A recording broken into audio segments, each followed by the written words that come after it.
Hello and welcome. I'm Julia Manchester, national political reporter here at The Hill. Thank you so much for joining our program today, Women Out Front, a program celebrating Women's History Month.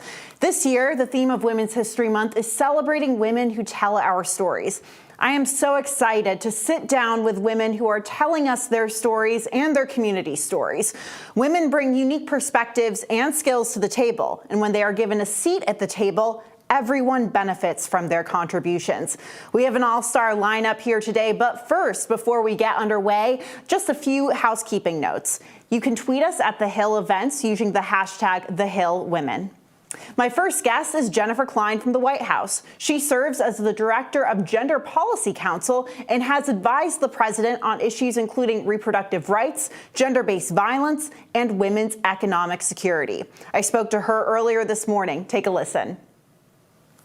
Director Klein, thank you so much for joining us. You played an integral part in creating the Gender Policy Council at the White House. I would love to hear from you, how it was created and what went into it.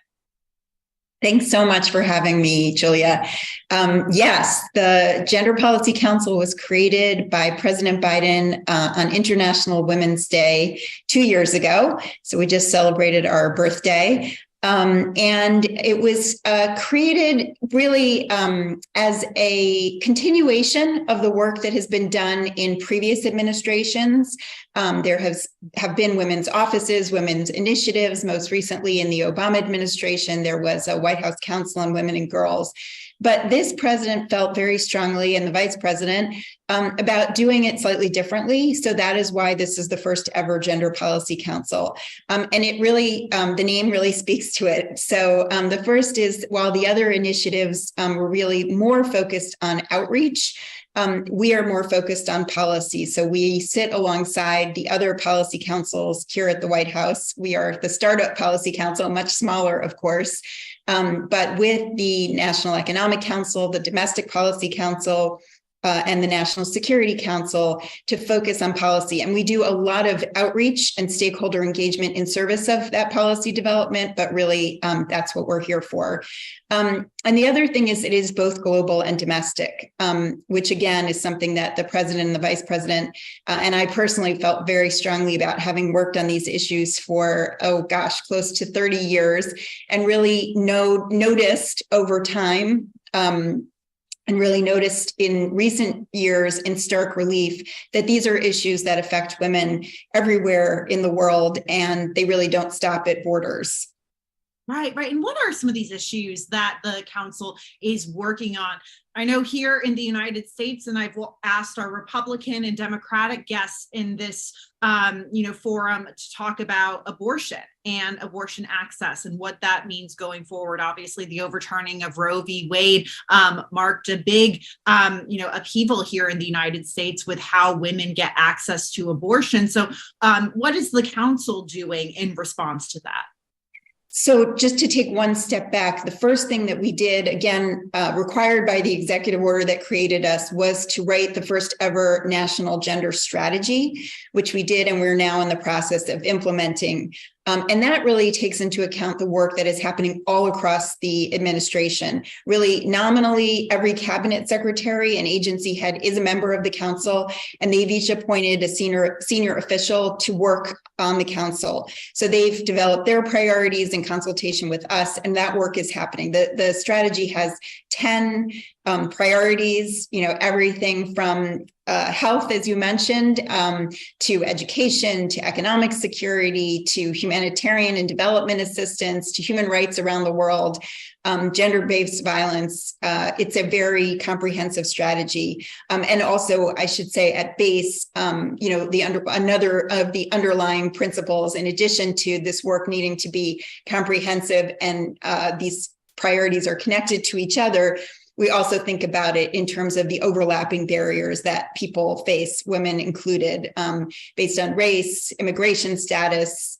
disability status, other things. And we think about these things all together. So I will say that the only criticism that I heard about the strategy when it first came out was that it was overly ambitious, to which I respond, guilty as charged, because there's a lot of work to do. But all of that said, that work, that sort of very comprehensive and integrated strategy is happening all across the administration. And if I think about what I spend most of my time on, and the staff here at the Gender Policy Council, it's really three sets of issues. The first is economic security, and that's everything from equal pay and access to good jobs and childcare and paid family and medical leave. The second set of issues is preventing and responding to gender-based violence wherever it occurs, whether that's on campus, in the military, domestic violence, online harassment and abuse, or that set of conflict-related sexual violence, that whole set of issues. And then third, to your point, is health. And we focus on women's health more generally, but of course, for all obvious reasons, as you just noted, a real focus at the moment on reproductive health and rights, and in particular on abortion. So actually, this predated the decision that the Supreme Court made in the Dobbs decision overturning Roe versus Wade. But the president had asked the Gender Policy Council, really after Texas passed the law that they passed called SB 8 in September of 2021, which really was the first very extreme abortion ban to be put in place. We jumped into gear and started to think about how we can do everything we can to ensure reproductive rights and access to abortion in this country. And, you know, of course, that has now become even more important given the decision in Dobbs, which, you know, we all know, but just to always state it, the Supreme Court has never taken away a constitutional right. And that's what they did in the decision in Dobbs. So we're working on that in, I would say, three sets of ways. The first is on the federal level, fighting back against any sort of national abortion ban, and then conversely working to pass federal legislation, national legislation that would protect abortion rights across the country.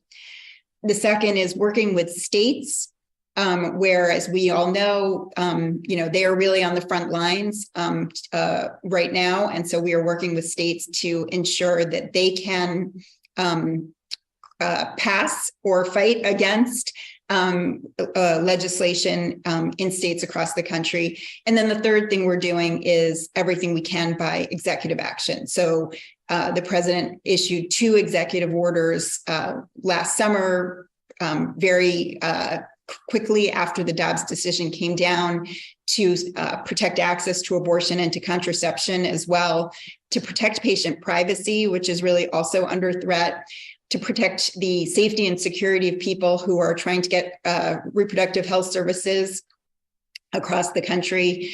And then more recently, he issued a presidential memorandum specifically on medication abortion, because that has really become the sort of next front in the fight to protect abortion rights.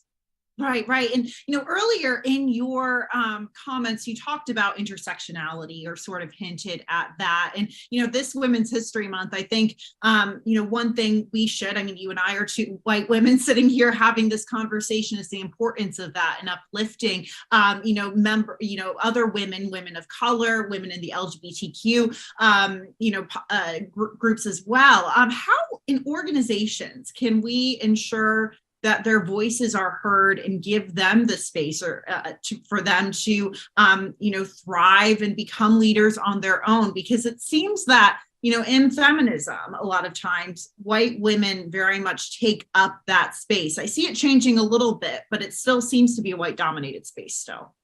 Yeah, I think it's changing a lot. And if you look at the next generation, because youth is another category of people that we really need to be sure are at the table and heard, things really are changing. And I would say that is the answer to the question is, you know, representation matters. It's not the only thing that matters. I always say it's necessary, but not sufficient.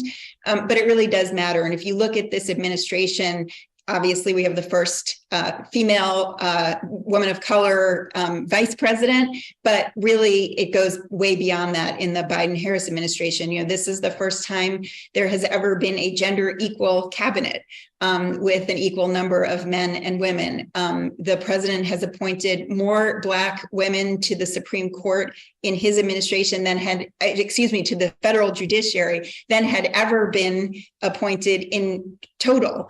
And then, of course, including the first Black woman Supreme Court justice. And if you look at the senior staff here at the White House or really across the administration, it looks like America. And that is what is important, is, people not only having decisions made for them with them in mind, but having them at the table to make the decisions. Before we end our conversation, it was recently Equal Pay Day this month. And despite us being in the year of our Lord 2023, with so many women in leadership positions, more women, getting an education, whether that means going, to undergrad, getting a master's degree, we're still seeing women working full time. They're paid an average of 84 cents for every $1 a man is paid. And that's even lower, I think, probably closer to 64 cents for women of color. Why is the gender pay gap still so narrow? So wide, I should say. Wide, exactly. I knew what you meant. And just as you said, this question relates to your previous question, because you're exactly right. The pay gap is much bigger for women of color. And by the way, the pay gap for Latina women, for example, is bigger than the pay gap for Black women. And the pay gap for Indigenous women is bigger even still. So it's important to really look below that 84 cents number and understand that, as you just pointed out, the pay gap is bigger depending on, what ethnic or racial group you are part of. The answer to your question is, there's a number of different factors that make up the pay gap, and we're working on all of them.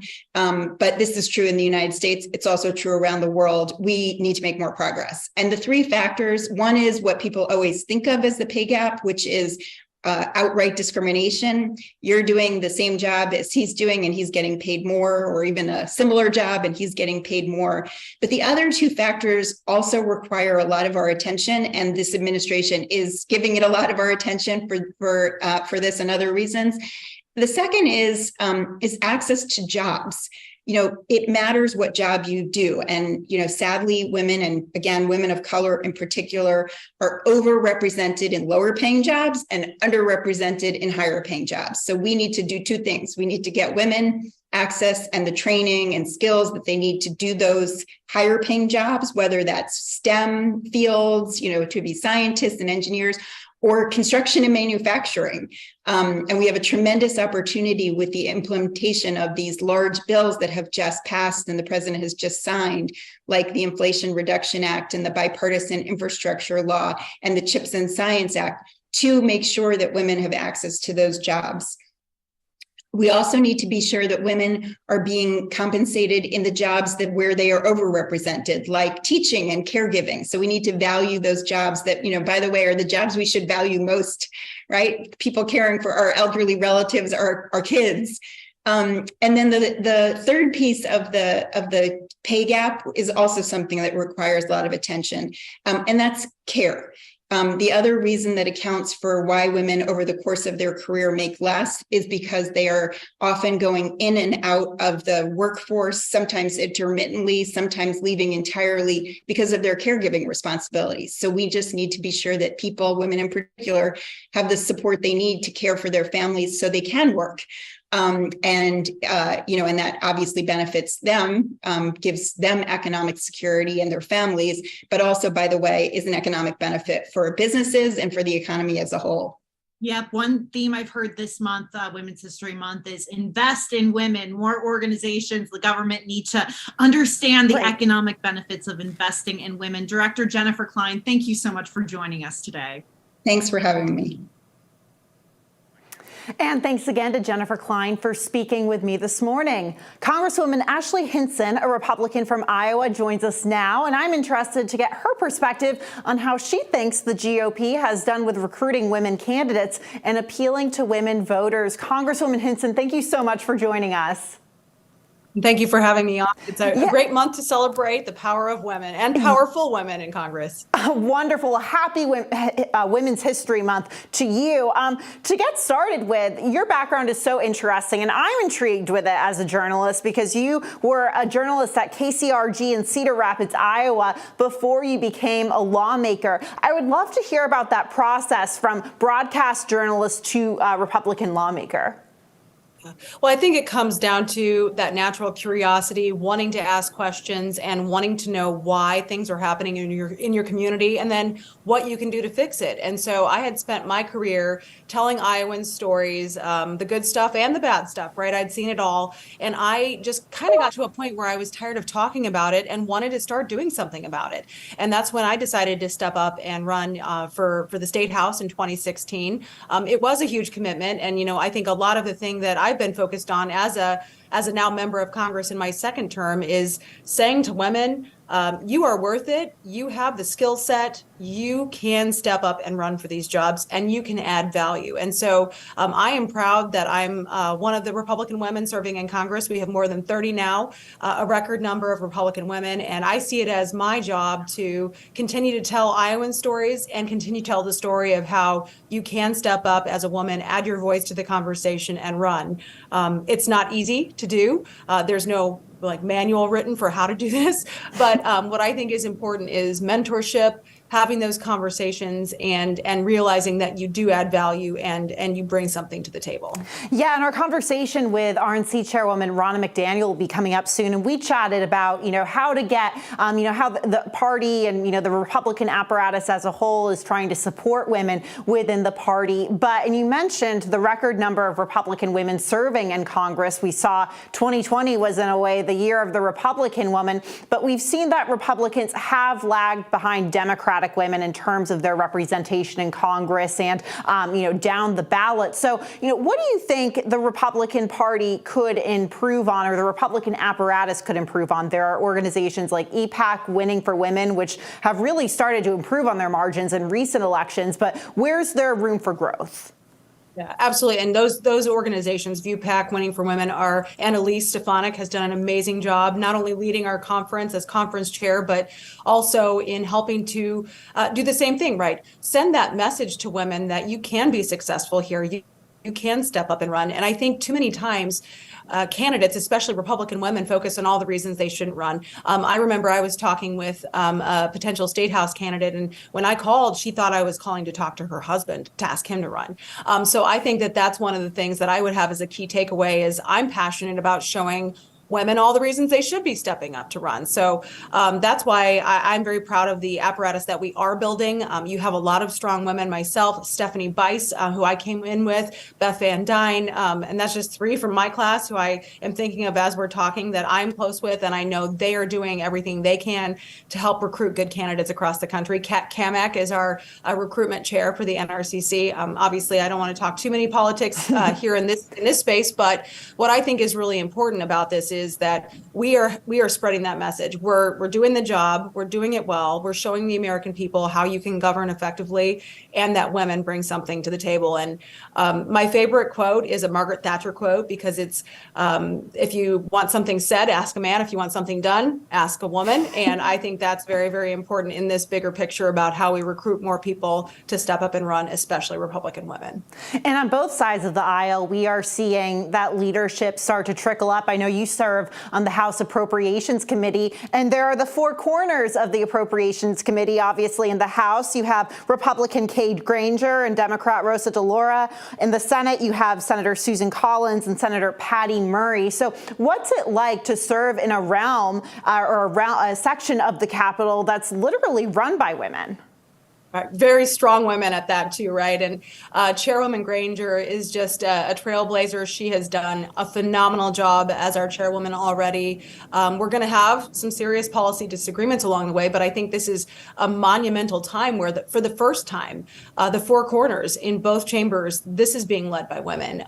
Women, I think, do a great job at negotiating and compromising, and I think that's what it's going to take to get things done this year.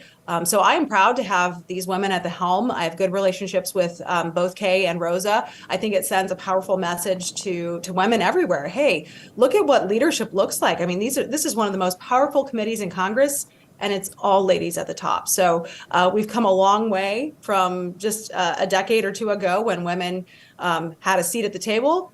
It's our meeting now. So that, I think, is a very, very good place to be.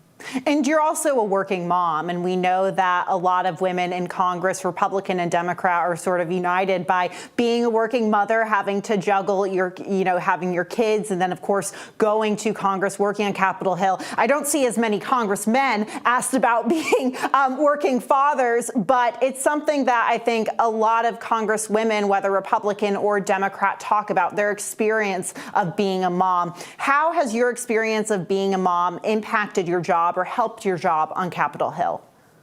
Yeah. Well, first of all, I have them on display, my babies. The two primary reasons that I'm in this line of work, their names are Max and Jax. Max is 12, Jax is 10 years old, and I think I'm setting a really good example for my boys. I still remember knocking on doors when I was first running for State House, and I had an older woman actually say, "Gosh, I'm really sad that you're leaving your kids at home." And I said, "Well, ma'am, I beg to disagree. I think I'm setting a great example for my kids of what it looks like to be a great leader and a great American." So in that vein, when I hear people like Don Lemon saying that women are not in their prime, I think I am in my prime. I'm in my prime because I'm a working mom and a member of Congress. It's not easy, but am I proud of it and the example it sets for my kids? Heck yes. There are no two better jobs in the world, and I think it does inform the way I think about things here. And I think we need more working moms in Congress because it is a different perspective. It's experience with some of the most important issues facing our country today, the true budgetary issues that a family faces, childcare.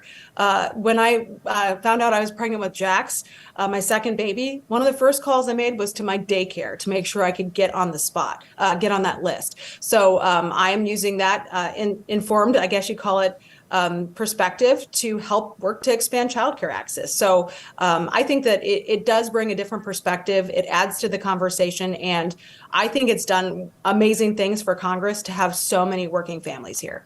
Congresswoman, I know you have to go in a few minutes, but my last question revolves around your state. Your state is an early presidential contest state, Iowa. We've already seen announced candidates and potential announced candidates making their swings through Iowa. It's only going to get busier. Nikki Haley is looking to make history this election year. I know she spent a lot of time in Iowa. Would love to hear about her, what you think of her candidacy, if you're excited about that, and if you plan on endorsing anytime soon.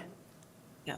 Well, and I have been welcoming all candidates to Iowa because we are first in the nation, and Iowa just has such a great opportunity and I think a great duty to vet all of our presidential candidates. I'm sad the Democrats pulled out of the caucus process in Iowa, but I am so glad we will have so many great people coming through, sharing their vision for the country. I was just texting with Nikki Haley this morning about a few things. So I think it's really great to have strong women stepping up to show everyone in this country you can do that. You can run for president in this country. So I look forward to having great conversations about issues affecting Iowans, issues affecting Americans, national security, domestic security, all of those things over the next couple months as Iowans work to vet our next presidential nominee, and I believe our next president. Well, Congresswoman Ashley Hinson, thank you so much for joining us. I know I'm hoping to get on the trail up in Iowa, so maybe I'll catch you at the Iowa State Fair. That's on my bucket list. Oh, yeah. Come and eat some fried food. I think it's pretty much on everybody's checklist who's running for president. So you'll see a lot of people there. Excellent. Excellent. Well, Congresswoman, thank you so much for carving out some of your time to be with us today, and happy Women's History Month. Yep, you bet. Thank you. Thank you. Republican National Committee Chairwoman Ronna McDaniel has led the GOP since 2017 and is the second woman to serve in the position. In January, she won her re-election bid, making her the longest-serving chairperson in the party's history. I was able to speak with her a bit ago about increasing the presence of women in the party and the important issues that the party is facing. Take a listen. Well, Chairwoman, thank you so much for joining us. We saw that in 2020, Republican women were elected in, very large numbers to the House, and we saw them make improvements, across the country in elected office. In the Senate, we know that now there's 9 Republican women serving, in the House, 33, plus 2 Republican female delegates. And we've seen a lot of Republican organizations, EPAC, led by Elise Stefanik, and Winning for Women, work to recruit more Republican women to run for office. And I just want to know what the party is doing to really boost recruitment of Republican women and encourage Republican women to take the leap and run for office.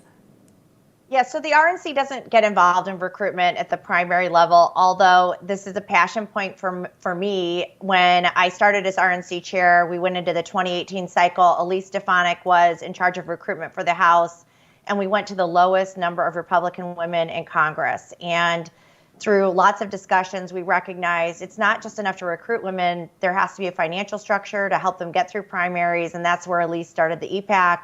Winning for Women started. It was certainly something I did when I was Michigan chair, investing in getting women to run for office. Our voices are so important in Congress. We bring a different outlook and a perspective, especially coming out of the pandemic, as many of us are mothers. And so I think Elise and the concerted efforts of the party have helped raise our level to the highest level ever of Republican women in Congress. Right. And, we know that for Democratic women with groups like Emily's List, they've been at this for, a bit of a longer time, at least with the formation of these specific groups. But I'm curious, why has it been more difficult to get, or I guess, why are there fewer Republican women than there are Democratic women? I mean, what's the difference there? What has been the difference? I don't know the difference. I will just say, for me, coming in as Michigan chair, I came off the PTA bench. I wasn't in the boardroom. I was a stay-home mom at the time, and ended up running for Michigan chair. So raising money was more difficult. I didn't have those networks. Yeah. And so I think these groups that are supporting other women are so integral, recognizing that we're all not coming from the same background. There have been groups that have worked on, called League of Our Own, is one in Michigan, where we actually help train women, give them campaign schooling, how to run a campaign, how to raise money. And a lot of those graduates have gone on to run for elected office. So I think we need more of this in our ecosystem. I'm glad to see it developing. And certainly, as only the second woman chair in our party, it's something that I'm very proud to see happening, that we've grown the representation of women in our party in Congress. But I want to continue to see more of that. Yeah. And a theme that I'm hearing in a lot of your answers is the theme of being a mother and parents. And we know that a lot of Republican candidates and conservatives have focused on this issue of parents' rights in the classroom, especially coming out of the coronavirus pandemic. Do you think this is a way that could, appeal to more parents, specifically mothers, going into 2024? I do, just based on my own life, right? So I'm from Michigan. My kids were shut down. And we're definitely dealing as a community with the deficits our kids dealt with, some of the depression issues that the kids had, with some of the learning deficits, and feeling like maybe I don't have the skills I need to be ready for college. We're dealing with a higher suicide rate across the country with young kids, especially young women who are, I think, up almost 100% going to the ER with depression issues. So I think a lot of the resources that have come to the states have not focused on mental health or these deficits that our kids are still dealing with, on top of the kids that have never logged back into the classroom. I think this resonates with women across the board, and certainly will help our party appeal to independent women as well. Right. And I want to shift to appealing to women voters in general. We know that, last cycle, the majority of women went for Democrats. But when you look at the age brackets, you see the younger women typically leaning left. And as women get older, they lean more right in terms of the candidates they're looking to vote for. So how can the Republican Party maybe recruit some of these younger women voters, or maybe middle-aged women voters, especially those middle-aged women voters who seem to be sort of a swing group almost?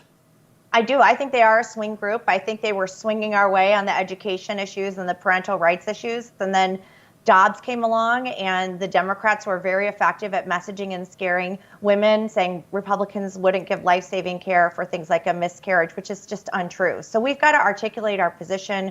recognize in a post-ops world, we have to get into that vacuum and not let Democrats define Republicans. But we also need to reach out to younger women. So the RNC has created a youth advisory group.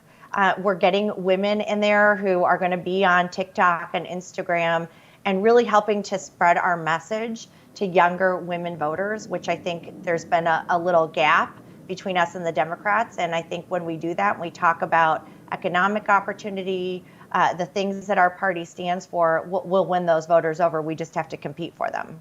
Yeah, and you brought up the Dobbs decision, and I know you've talked a lot about this in your conversations and interviews since the midterms, saying that you don't think the GOP should use an ostrich method on the issue of abortion, that candidates need to confront this head on and sort of do their version of what the Democrats have done to Republicans and paint Democratic candidates as extremists on the issue.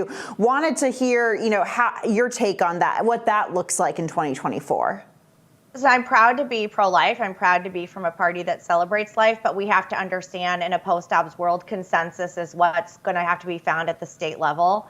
And what we've seen is a vast majority of voters do support exceptions with some limitations. The Democrats are the ones who are so out of step with due date abortions, with gender-selected abortions, that's out of step with the whole entire world. That's more like North Korea and China. So we've got to not allow the Democrats to fill the vacuum and paint Republicans as extreme when they are the ones extreme on this issue. Going into 2024, we are seeing, there's already a woman on running for president on the Republican side, Nikki Haley, and you see women in Republican leadership like yourself, Elise Stefanik in the House, Kristi Noem is a Republican woman governor, for example. How important is it, or explain the importance to me of having Republican women in those leadership roles and how it impacts the party as a whole? Yeah, so an interesting fact is ever since Sarah Palin was the vice presidential nominee, we've actually had a Republican woman running for president on our ticket or running in that primary since then, with Michelle Bachmann or Carly Fiorina and now Nikki Haley. I think it's kind of interesting that it's become less of a big deal that a woman's running for president, although I think it is still a big deal. I don't think that was the lead news on Nikki. It was more her merits and what she did at the UN, and less about her being a woman, which shows how far we've come. But I do think it's important that we have women running for every office in this country. Certainly women are capable of being president, vice president, Senate, and the House. I'm not endorsing anybody. We want to have it be based on merits, but I think it's a wonderful thing for young women to see, people like my daughter, to see that we have Republican women running for the highest office. Yeah, and I think that's interesting, that point you made about, Nikki Haley not necessarily leading with the fact that, she is a woman, because on the Democratic side, we see, they also lead on their merits, their background, et cetera, but they seem to put gender at the forefront, saying representation matters, very much making that a priority. Whereas Republicans seem to look at this identity, this issue differently. Would love to hear more about how you as a Republican woman approach this compared to how a Democrat would approach it. Yeah, I would not vote for somebody just based on them being a woman. We want to make sure that you have the gravitas, the background, and the skill set to take on that office. And I think it's important to have women in the conversation, but I wouldn't want someone to vote for me just because I'm a woman. I think we want to be put in these offices because we're qualified. And I think that's what Nikki's running on. And I think that's where Republicans really settle on this issue. Although it is good to have more women voices, I think, in Congress, because we do represent over 50% of the country. And it is important that we bring that perspective. That's going to come through recruitment and recruiting good candidates and getting more women involved in the process. But the voters will determine the best candidate based on their qualifications, not on their gender. And my final question is, I know you can't obviously endorse as the chairwoman, but do you think having a Republican woman on the ticket next year could, boost the party and boost the ticket and the challenge against whoever the Democrat is, assuming it's Joe Biden? That's a minefield I'm not going to get into. I'm just not going there. It's a good try. It's a good try. Listen, whoever the nominee is should be able to choose the vice president that works best with them. And as I said before, we're based on merits. We're not going to vote for somebody just based on their gender. And so whomever ends up winning that nomination should be able to determine the best person to be the vice president. Well, Chairwoman Ronna McDaniel, thank you so much for joining us, and happy Women's History Month. Thank you. Thanks for having me. Happy Women's History Month. Senator Jackie Rosen of Nevada is a former computer programmer and is a champion for investing in STEM. She's the co-founder and co-chair of the first ever bipartisan Women in STEM caucus in the Senate. Welcome, Senator Rosen, and thank you so much for joining us for this conversation today. Well, it is so exciting to be here. Thank you for having me. There's nothing more that I love to talk about than women in STEM. Excellent, excellent. And we will get to that, but just wanted to touch on a few news of the day questions, particularly out of your home state of Nevada. We know that Judith Whitmer, the former Nevada Democratic Party co-chair, was voted out. And now we have Assemblywoman Danielle Monroe-Marino taking her place. It seemed like there was a bit of an intra-party struggle there, and something we're sort of seeing broadly in the Democratic Party across the country. Wanted to get your reaction to that piece of news. Well, first of all, last weekend, Danielle Monroe-Marino had a historic win, first overwhelming win, number one. And number two, she made history as the first Black woman to head Nevada Dems. And so we're very excited, her and the Unity slate, with their overwhelming win, what they're going to bring to the coordinated campaign. We know Nevada is a battleground state. Races are always tough there. I'm top of the ticket. It's going to be one of the most competitive races in the country. We need to be on our game, registering voters, getting our message out, and being sure that everybody comes out to vote. That's what we do best in Nevada, and Nevada Dems with Chairwoman Monroe-Marino at the helm will be ready to do that for us. Yeah, and of course, the chairwoman will be at the helm when you face re-election next year. And we know that your colleague, Senator Catherine Cortez Masto, faced a very close re-election, but ultimately came out on top in that race. Going into 2024, how are you feeling? We know you don't have an opponent yet. Obviously, it's still very early in the game, but how are you feeling? What are you doing to prepare?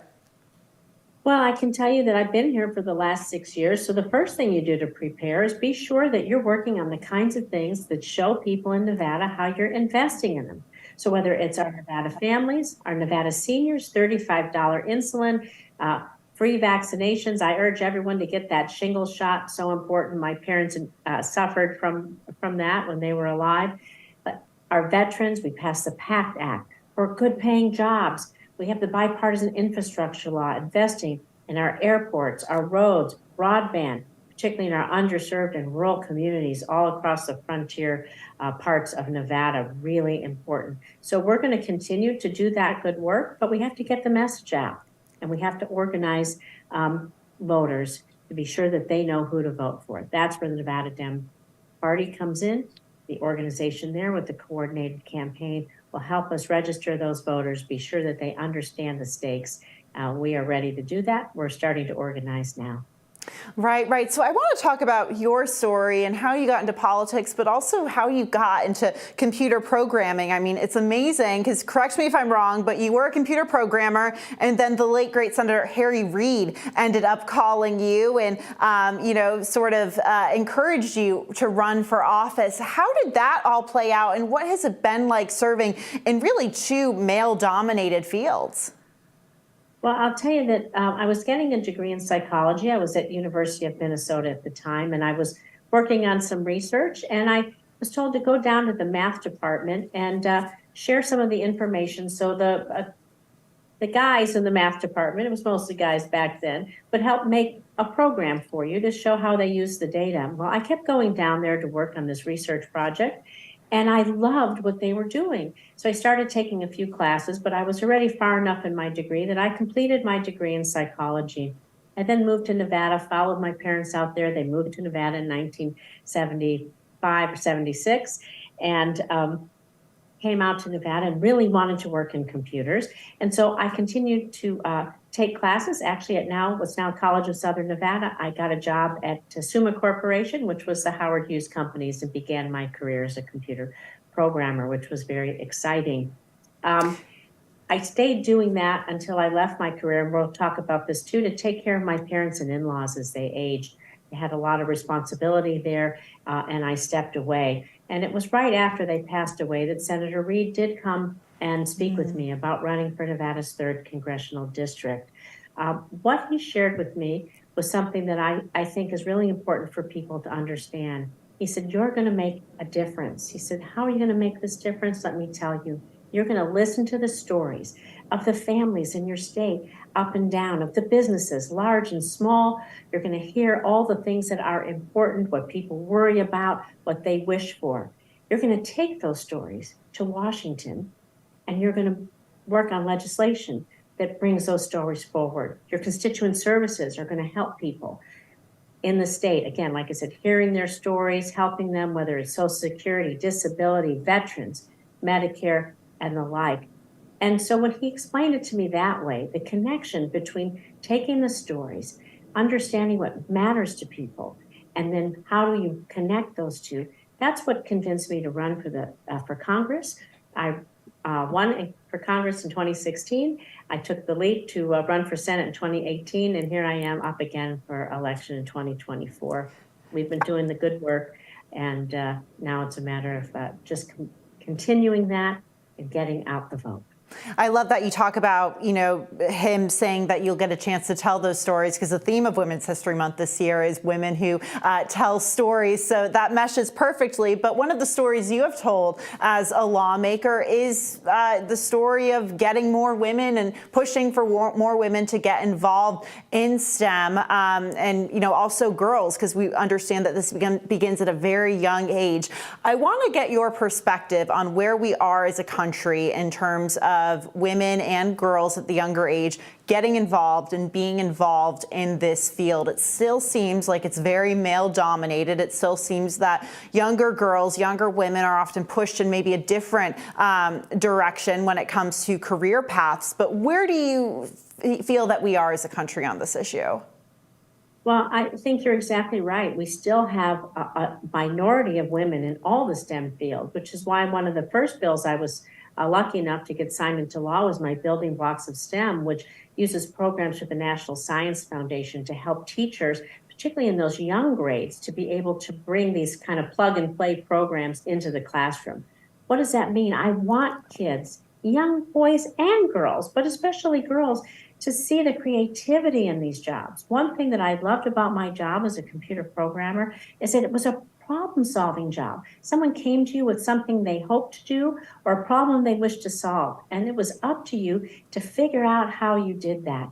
And it is creative, it is dynamic, it is ever-changing. You are always learning. And I want young girls to see that those kinds of things are for them, not for somebody else, that they can use the natural skills they have to compete and to work in these jobs, and they're really fulfilling, and they're not for someone else. I think girls are particularly suited, the attention we pay to detail, our ability to communicate, so many things. And so the younger we bring these programs down in the classroom, the more open young minds are for them to be able to absorb these kinds of concepts and realize that they're exciting to them. And I would love to chat more about why it's so important to have women in STEM and what they bring to the table. There was an interesting Pew Research study out last week that talked about the gender pay gap in this country. And part of the reason for that gap was because there aren't as many women in these fields like STEM that tend to pay more. So, why is it so important to have these, women in these, leadership positions in STEM? I mean, what does that do for the field as a whole? Well, whether you have women in medicine, engineering, chemistry, math, computer programming, all the STEM fields, and there's so many more than that. Accounting is STEM. You can have people become CFOs of an organization if they're an accountant, right? And so it's really important to have the diverse voices and give women a pathway there. It matters. And so I just think it's important all the way around for women to understand that these paths are open to them. Give them the resources and opportunity to pursue that. And also, I would argue that we're going to have a lot of challenges in this 21st century. And we know that somewhere right now in the third grade, whether it's a young man or a young woman, there's a kid out there who's going to solve, maybe invent the next great thing, write the next symphony. Maybe they'll write the next big musical like Hamilton, or maybe they'll cure a disease. We don't know. But we have to be sure that our education is robust enough to allow kids to see the possibilities that are out there for them, to see themselves doing these jobs.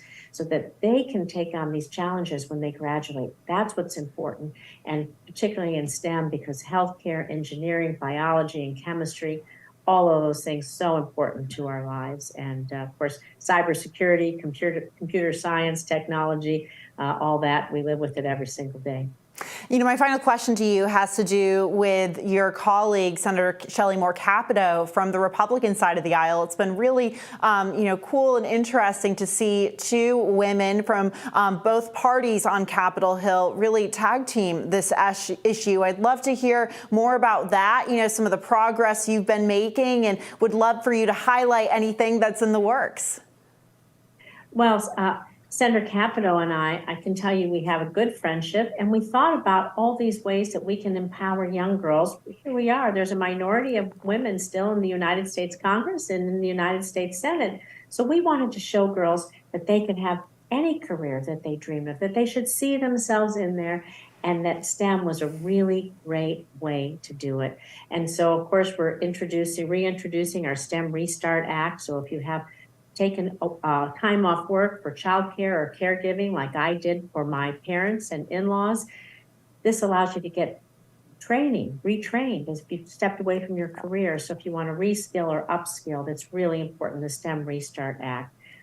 We're also working on another bill for small business access for childcare. This is really important, again, for caregivers to empower women who are taking care of their families to have access to quality, affordable childcare. And what this bill will do, actually I'm on this bill with Senator Ernst, is to allow nonprofit childcare to have access to small business, all the small business capabilities. So if you're a church or a synagogue or a Boys and Girls Club, there's childcare deserts, urban and rural, all across this country for affordability. We want those trusted sources to be able to have access to resources to bring that down. So there are a couple of things we're doing there. We're going to continue to work on the education front, but we have to support women doing it now and young girls going forward into the future.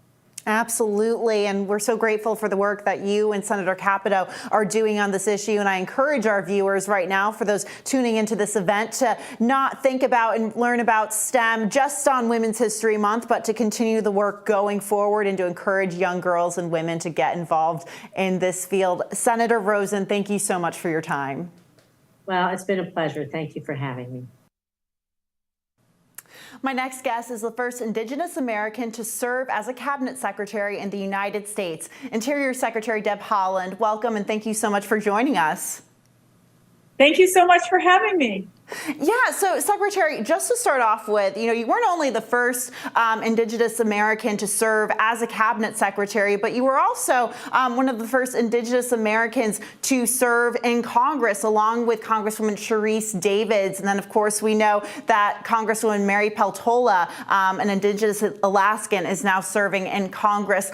I want to get your take on what is needed in terms of representation of Indigenous communities in Congress or in legislatures, really, in countries like Canada, for example, Latin America, because it seems that while we obviously celebrate these first, obviously major achievements, it's not enough. And I can't believe in the year of our Lord, 2023, we're still naming first like this. Absolutely. And you know, when I won my election to Congress, one of the first two Native women in Congress after over 200 plus years, the first thing I said was, I'm the first, but I don't want to be the last. So it's important that we continue to do everything we can, right? Representation matters. And I mean, I think there are Indigenous children out there, Indigenous girls who will never know what it's like to not have a Native American woman in Congress, and so or in the cabinet, perhaps. So it's up to us to make sure that we are always doing what we can to make sure that we have a voice, and that is helping folks to recognize their own voice and and helping them to realize that they can be a voice for their communities as well. So where does that start in terms of reaching out to those young Indigenous girls and members of the Indigenous community in general, going into, recruiting them to run for office? I mean, do you think this is something that, more organizations, outside organizations with recruiting candidates need to get involved? Do you think there's an infrastructure for that right now as we speak? Well, in my position now, the Bureau of Indian Affairs is part of this department, the Department of the Interior. So I travel to Indian country often for various issues, for natural resource issues, for the Bureau of Indian Education issues. We travel to Indian country often and meet with tribes as often as we can.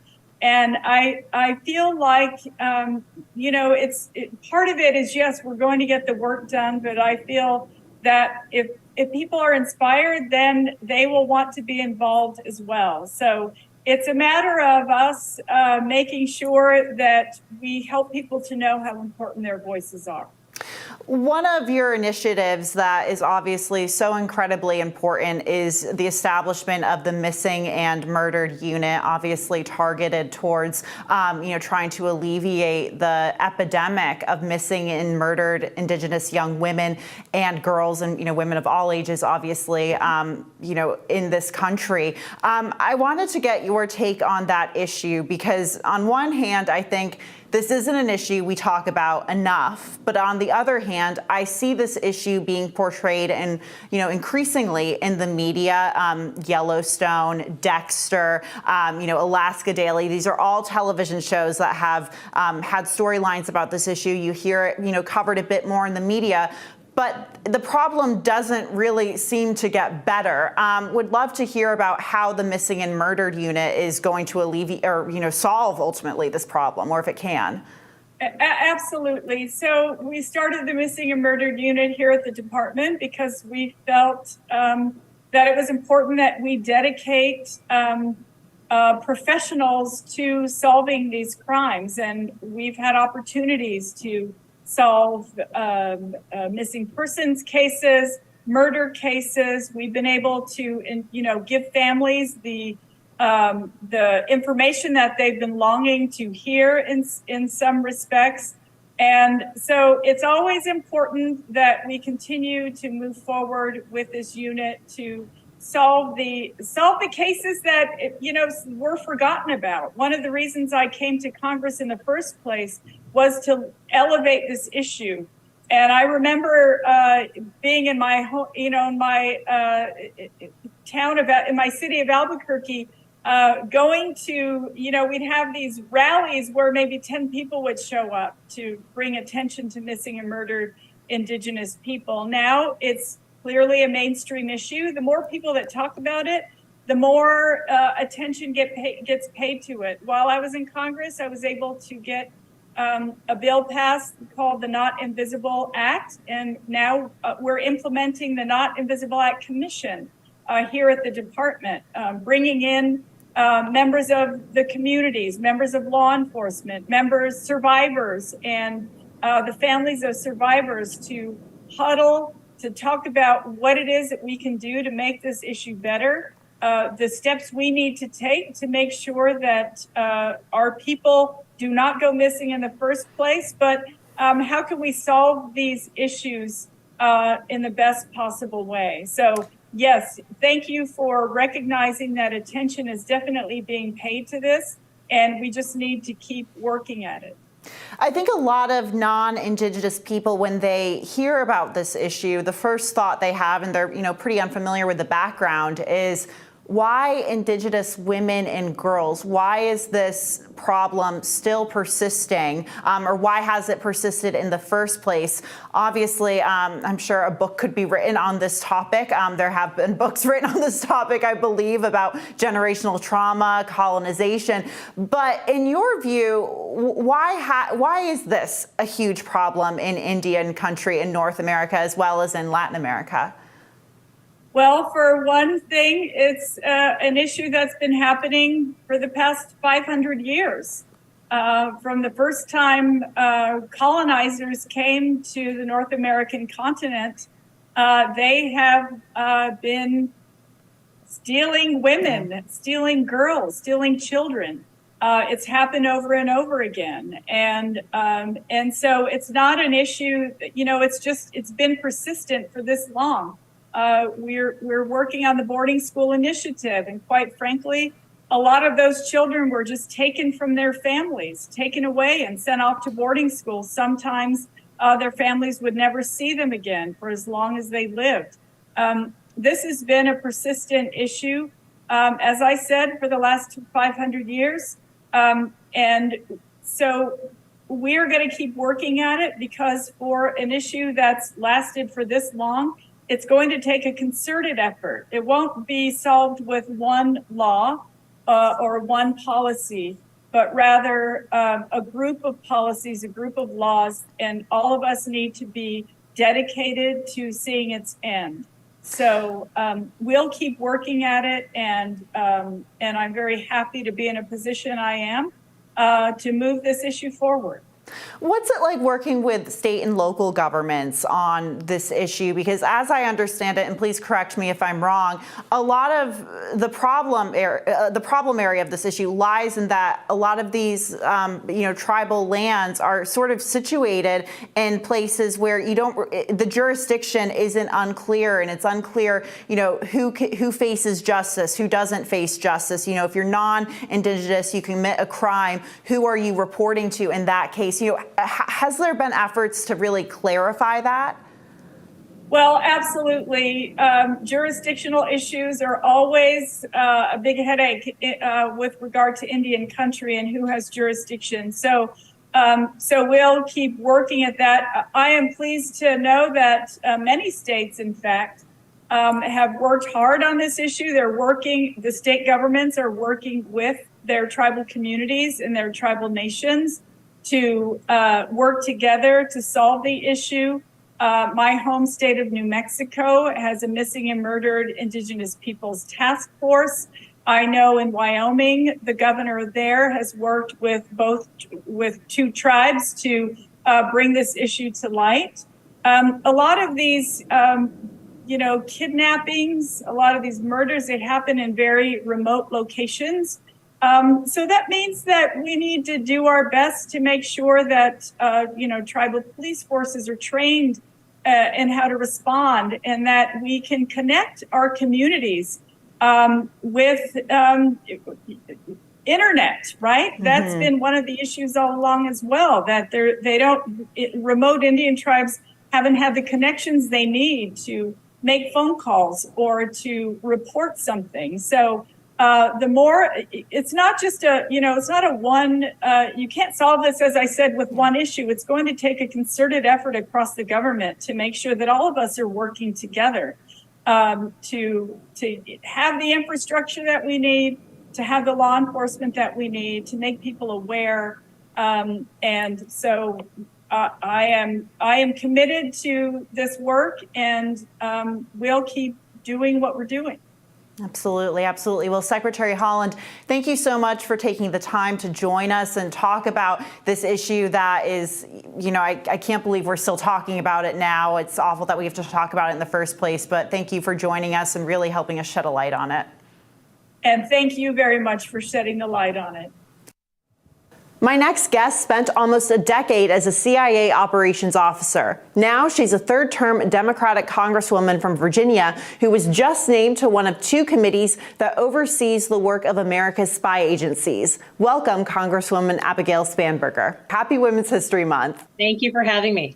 Just to start out, you were elected in a huge wave of Democratic women in 2018, really coming into a male-dominated space. But you also came from a male-dominated space when you were serving in national security in the CIA. There's a 19th News article that says that women still only make up 20% or around 20% of the workforce in the national security sector. So I wanted to get your perspective first or your experience versus serving as a woman in the CIA and national security and then serving in Congress as a woman. Well, certainly they are both majority male in terms of the workforce.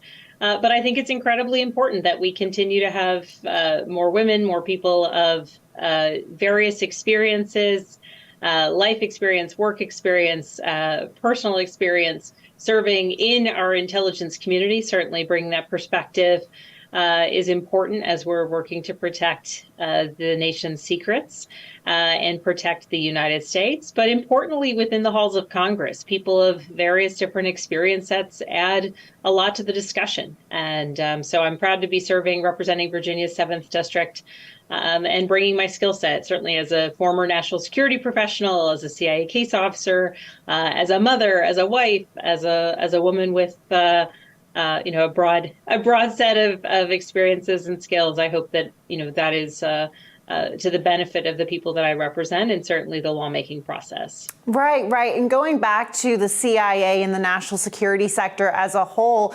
how can we get more women to serve in this space that's been male dominated for so long?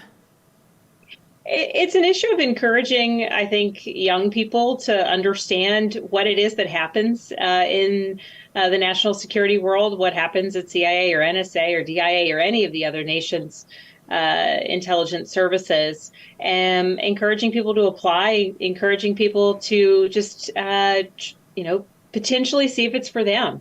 You don't have to be 100% sure you want to work in the national security sector to apply. So read about it, learn about it. Nowadays there's movies, there's podcasts, there's books. Explore it, and ideally, many more people will think that working in support of our national security might be the right fit for them. Right, right. And then moving into the political space, obviously, there are so many groups, on the Republican side and the Democratic side. On the Dem side, I think of Emily's List, for example, that works really hard to recruit women to run for office at all levels of the ballot. What more can we do to recruit or encourage more women to run for office, whether it's state and local or at the federal level? Well, having more voices, more experience sets, more people just committed to service, running for office, and ultimately legislating or governing, depending upon the role that they're in, but representing people is important. There's another organization called Emerge. They put on regular training programs. So anyone who thinks they might be interested in running for office, they can follow up with Emerge Virginia, take one of their training classes, and just explore it as an idea. What goes into running for office? What would motivate someone to run for office? And helping people really kind of work through why it is that they might want to serve in a particular way at the local level, state level, or federal level is an important first step. And I think that there's so many incredible people across certainly the Commonwealth of Virginia, but the country as a whole, and bringing additional people of various skill sets and experiences, but kind of united in their passion to serve their communities in our country is important. And bringing new voices into politics is extraordinarily important. Right, right. And, so we talked about the link between, I guess, getting more women to serve in both of these fields or, at least pursue careers in both of those fields. And I think you touched on this at the beginning, but I would love to hear about how your work in the intelligence or the national security sector in the CIA is influencing your work, especially on your new committees now on Capitol Hill. Well, certainly having been a practitioner within the intelligence community, a case officer, so I worked undercover for the entirety of my time. I was recruiting foreign nationals to commit espionage and provide information, provide secrets to help inform U.S. policymakers and help keep our country safe.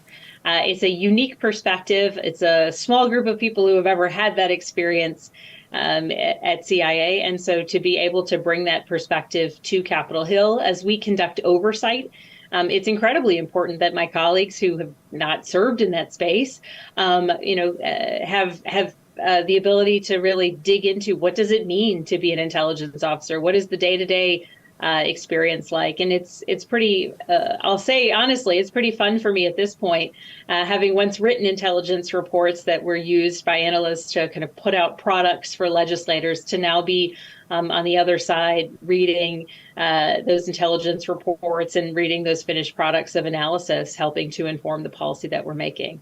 Yeah, and just to move to more news of the day topics. For example, we know that there's been a lot of headlines involving China, Chinese surveillance, whether it is this Chinese spy balloon, for example, or even how China could be surveilling U.S. citizens through, apps like TikTok, for example. What are your views on how the U.S. should approach its relationship with China going forward? It's in a very fragile state. There's been a lot of headlines also about China's stance in terms of the war in Ukraine and siding with Russia. But what can the U.S. do to better those relationships with China, or is the relationship sort of, at a standstill right now? So it's a question of how the United States can prepare ourselves for ongoing challenges in our relationship with China. That means how can we better and strengthen our relationships with countries where China is endeavoring to increase its influence, potentially or intentionally, at the expense of the United States. That I would count among those countries throughout Africa, South America, where China is making extraordinary investments in an effort to try and create relationships, economic needs between those countries and China. I think the United States needs to continue to stand strong in our support of our Ukrainian allies and make clear that any country that is providing aid to Russia as it continues to wage a war against Ukraine and commit war crimes on the ground against civilians is making a choice that it is siding with anti-democratic forces. And we should continue to rally our allies in opposition not only to this war, not only in support of Ukraine, but also in opposition to anyone and any nation that would provide any level of support to Russia. And then we need to long-term look at our own strategies for engaging globally. The United States has historically been an important global leader economically and from a security standpoint. And as there's been ebbs and flows with administrations, and certainly with the last administration, as we walked away from some of our international friendships, partnerships, and position of leadership, that we've ceded a bit of ground to a country like China. So ensuring that we are making clear that the United States continues to be a global leader on national security issues of our own, but also in support of democracy and in support of an economy that is driven by not only our interests, but the interests of our partners. And then importantly, we need to make clear through our own legislative process that any weaknesses or holes and gaps in our laws, that we can strengthen those to protect American consumers, to protect our intellectual property, and to ensure that we can compete. Particularly as it relates to competition with companies that may have real strong ties to the Chinese Communist Party and the Chinese government. Finally, you have worked in a very bipartisan manner with Congressman Chip Roy from Texas when it comes to achieving a stock trade ban. And I know that you've called for a new hearing on that subject. What's the progress of that? Can we expect to see a hearing soon? Well, Congressman Chip Roy and I just testified before a member hearing with the House Administration Committee to highlight the importance of this legislation, to request that our colleagues hold a standalone hearing on the topic of banning members of Congress from buying or selling individual stocks. Not only did we, as the lead sponsors of this bill, testify before our colleagues, but so did a number of other colleagues. We continue to increase our co-sponsorship of this legislation, Democrats and Republicans, building a broad base of support. And we continue to move forward, working towards a hearing in the House Administration Committee and ultimately a vote on the House floor. I am optimistic that there is a path forward, and Congressman Roy and I are working aggressively to find it and follow it. And we'll be keeping an eye out for it. Congresswoman Abigail Spanberger, thank you so much for joining us today. Thank you for having me. And my next guest is Giselle Barreto-Fetterman, an access and equity advocate who played a key role in her husband, Pennsylvania Senator John Fetterman's election bid last year. Welcome, Giselle, and happy Women's History Month. Thank you so much for having me. Yeah, so before we get started on some of the other questions I have for you, I know that you've recently become a volunteer firefighter. Tell us about that experience. That's really interesting. It's amazing. It was a dream since I was a little kid. And, I was the oldest person at the academy. So I'm at this place in my life where now I'm the oldest in some rooms, which is new. But I've responded to 25 calls so far, and I'm loving every second of the journey. Oh, that's excellent. It's a world I don't know too much about, but I'm sure, it's amazing to have really all hands on deck in those situations. You're also really big into your philanthropic work and play such a big role. I know that you founded 412 Food Rescue and the volunteer-run Free Store. I wanted to talk to you about food insecurity and the work you've done and really try to spread awareness about this issue that probably doesn't get covered as much as it should. Yeah, I think, people like to imagine food insecure neighbors look like, something very far away from us. In reality, it's the grandmother down the street. The numbers are really high. It's 1 in 6 and 1 in 7. And when you look at food waste in this country, those numbers are about 40%. And, I was a former math major. I know that those numbers don't add up. And I could see that there was a better way to do things. That's why Hugh was born. My dogs are saying hello. It was a way to be creative and find solutions with what we already have. And as we see cuts that want to be made to SNAP and other things happening, you can see why this is such an important issue. I know that if I'm hungry, I'm not my best. And that's happening in schools every morning with children. You can't learn if you're hungry. You're not your best in any way if you're hungry. Yeah, absolutely. And, moving on to another area you often speak about is your background. When you first came to this country, you are an undocumented immigrant, but you've really spoken about the need for compassionate immigration and a compassionate approach to this topic. How would you hope that the administration, lawmakers, stakeholders in this realm, how should they approach immigration, and what does compassionate immigration look like? I think it's remembering that these are people, these are families, these are children, these aren't numbers. I've tried to put a face to immigration. I'm a former dreamer, which means I was brought to this country as a child. My family was fleeing violent conditions in my country. So we talk about immigration like it's something that's really far away, right? But I went to school with your children, and they were my best friends. And I think it's important to want all children to thrive, right? And compassionate means that you're looking at it as people and you're not looking at it as numbers or bargaining chips. And I think historically, that's what we've seen. We've always been bargaining chips instead of humans who deserve compassion, support, and an opportunity. Yeah, absolutely. And, going forward in terms of immigration, is there any piece of legislation or any initiative that you're looking at in particular into, how this situation is handled? We've seen that immigration has become a bit of a political football, if you will, with Republicans using it to attack the president, at the situation at the southern border. So, what are you looking forward to seeing being done on this issue? Well, since I'm not, a legislator, I'm always going to be an advocate, and I will look at what will, I think, be best for our country and for everyone. So I think there's different pieces out there, and I will continue to support those that I believe would get us closer to something that I think we deserve to see for America, right? We look at the labor market. We know how much is struggling. We know that immigrants can make a big difference in so many ways and are a great contribution. But for me, I always felt so American. I knew that I was American, and the only thing that was missing for me was a piece of paper. And you made such a good point there. You said you're an advocate, and this Women's History Month, I think a lot of us have been looking to see how we can uplift other women advocates and make sure there's proper intersectionality there. How would you encourage other women looking to get into philanthropy, politics, these advocacy fields in general? What kind of a piece of advice is it? What would you give them going forward? A piece of advice, if you will. Well, I'll say all my heroes are women, so I am rooting for you. But I think our voices and our perspective is needed in all spaces, right? We're needed in the fire service. There's very few women in the fire service. We're needed in all these rooms. And I think it's easy to think that we don't belong in these spaces.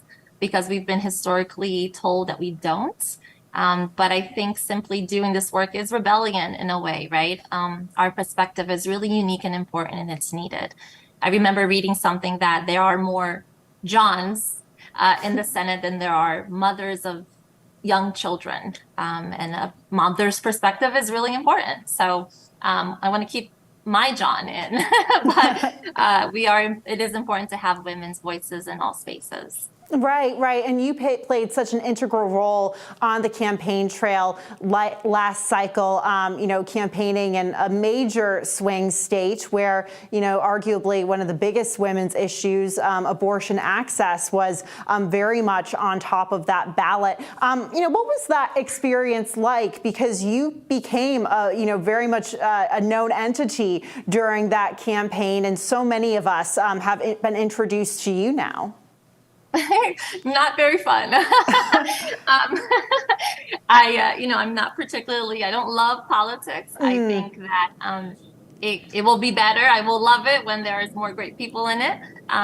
But it was an honor to be a part of it. I got to share a message that I so much believe in, which is my husband's and his vision, and got to be part of history and, changing a seat. So all that was great. And traveling the state and meeting with folks, I love all that part of it.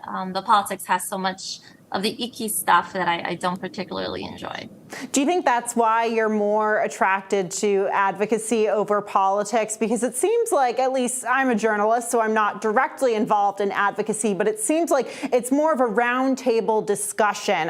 It's not nearly as cutthroat as the political world. Yeah, I'm not. My heart is too soft for politics. And that's okay. But I think, nonprofit for me is the place I found to work on where policy has failed people, right? We work to fill those gaps that policy could fix, but hasn't yet. And it never will fully be there. But if we can help fill those spaces, then I feel like we're doing something that's really important and needed. Yeah. And, what would be a piece of advice you would give to a young woman looking to get into advocacy? What would you tell her? What does that path look like? So for me, it's always been about what keeps me up at night. So my work has always been based on pain in some way, right? So when I was a young immigrant to this country, we dumpster dived, and I saw firsthand what grocery stores throughout, this perfectly good food that could have fed families, instead was in a landfill, in a dumpster. So I took those experiences, the experiences that were painful, weren't that positive, and I thought, how can we work to ease the suffering for someone else? So I always tell people, find what keeps you up at night. What's that thing that hurts you? Is it injustice? Is it, inequality for women? What is that thing that tugs at you, and do that thing, like work on that. And I think that's how we find our path. Yeah, that's such good advice, especially during Women's History Month, those of us pushing back against inequality in that realm. Giselle Barreto-Fetterman, thank you so much for joining us. Thank you for having me. And let's see, my next guest, Sarah Kate Ellis, became president and CEO of GLAAD in 2014 after a successful career as a media executive. GLAAD is the world's largest LGBTQ media advocacy organization. Welcome, Sarah Kate. Hi, how are you? I'm good, thanks. Happy Women's History Month, Sarah Kate. It's great to have you here with us today. Thank you for having me. Glad to celebrate and put a spotlight on women. Absolutely, absolutely. I heard you at the World Economic Forum's Global Gender Gap Report, and you were at Davos, at this year's World Economic Council, and you said that inclusion is not a buzzword, but a fundamental value. How do you think companies can, sit here and, in working to include more people from the LGBTQ population, how can they better use inclusion and making it a fundamental value? Yeah, I think this is a really, really important point. I think it's a point that's under fire right now. especially being politicized in this country. But we've seen it time and time again. If you care about your bottom line, then you absolutely need to care about diversity and inclusion, because it leads to bottom line growth and top line growth, honestly. And so, when you look at inclusion and you look at it through the spectrum of all marginalized communities, I mean, there's so many of us who don't have a seat at the table, right? And the table is largely controlled by a small group of people who have had control for years and years and decades and centuries, actually. And when you do bring new thought, innovation happens at those tables and growth happens as a result of them. And I think for, women, for LGBTQ folks, for people of color, I think what we're looking for is to be contributors and participants in this global economy and in the economy here in the United States. Right. And, speaking of representation, I know that GLAAD recently released its Where We Are on TV report, and the number of LGBTQ characters actually dropped from last year. It's now 596 to 637.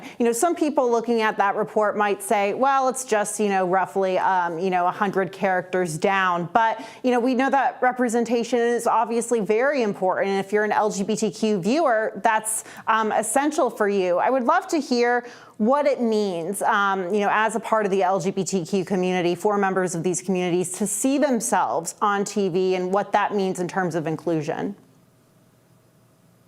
Yeah. What we see on TV influences and impacts how we vote at the polls, what happens on school boards, what happens in churches, what happens in community centers. It has an outsized influence on our culture. And so to see the number of characters of LGBTQ folks drop at a time when we're seeing an onslaught of over 400 anti-LGBTQ bills proposed at legislation, you can see from my seat and where I sit and what I do on a daily basis, I see a correlation here. We are a community who has largely been invisible, except for the past, decade or two. And so our visibility is paramount for us being treated fairly, equally, and living in society safely. And so one of the main ways to have that visibility is through storytelling. If you look specifically at the trans community, transgender women, what we're seeing is that, if you ask people, do you know someone who's gay in America? 90% of Americans will say they know someone who's gay. If you ask if you know someone who's transgender, that number significantly drops to 13 to 16%. And so the way people are understanding who trans folks are in America is through media, is through storytelling. And what's happening right now is because there is a gap, the politicians are filling that gap with misinformation and lies about the community. Yeah, and we are seeing this happening in the Republican presidential primary. For example, my colleague Brooke Migden and I have a piece out today about how this rhetoric is really transpiring in that primary. And then we know earlier this week, Arkansas Governor Sarah Huckabee Sanders signed in a law that would ban transgender people from using the restroom that corresponds with their own gender. And we know that last week, Wyoming governor, governor of Wyoming signed a legislation barring trans women from competing in women and girls sports. And, there's been this increasingly negative rhetoric in these, policies that would negatively impact the trans community as a whole. But we've seen a lot being said about trans women and seeing these policies that would negatively impact trans women in particular. What is being done in the LGBTQ space, advocacy space, to push back against this? Because, there's likely there's someone, whoever it is, the Republican nominee for president, is going to be talking about this issue from that very high platform. Yeah. So from an LGBTQ advocacy standpoint, the movement itself is all band together around this issue because we do exactly what you just said, see this being at the center point of this upcoming presidential race. And what happens, especially with Republican politicians, is that they look for a wedge issue, they look how they can stoke fear, and then they ride that wave until it works against them. And then they leave it. Remember critical race theory? It was a big discussion point until they really lost at the midterm elections. And then it kind of died down, except for, I guess, DeSantis. But other than that, I think that what we're doing is getting out there to educate the American people. Because like I said, 16% of Americans say they know someone who's trans. So it's our job to let Americans know who trans folks are. And I think that's very telling in and of itself. Why all these laws to ban people that only 16% of Americans know? I mean, it's so disproportionate and outsized. And there is no issue here. This is being made into an issue. Trans folks have always existed. There's been a little bit more media attention around them in terms of storytelling, definitely not enough. And so now politicians have harped on that. And we are really doing education campaigns so that people get to know trans community members, people get to know parents of trans kids and what it's like. This is a very marginalized community, and this just puts a target on their back and makes it very unsafe for them. I want to move on to a Harvard Medical School report that was released last month that found that lesbian, gay, and bisexual individuals have more health issues and less access to proper health care than cisgender people, and they're at greater risk of suicide, cardiovascular issues, different kinds of cancers. Why are we seeing this? Does this have to do with discrimination in healthcare or a lack of access to healthcare among members of these communities? Yes, yes, and yes. It is discrimination, part of that. It's all systemic, right? That when you are a part of a marginalized community, you have less access. You have less access to financial, economic well-being, which gives you less access to good medical help, which gives you less access or more access to being discriminated against where you can get medical help. And I also think because our community has felt shame for who they are, made to feel shameful for who they are, we have higher stress levels. And that leads to obviously higher contemplation of suicide rates, and poor behavior around our health because we don't value ourselves as much as we should. Sarah Kate, before I let you go, if there are any young LGBTQ women or young LGBTQ people watching in general, what's one piece of advice you could give them today? I think that even though it's very, very hard right now in the climate and the culture that we are living in, that the American people are for equality, they're for acceptance, and I hope you hold on and join the fight and join our movement and take good care of yourself. Well, Sarah Kate, that's a wonderful message. Thank you so much for taking the time to sit down with us, and happy Women's History Month. Thank you. Thank you.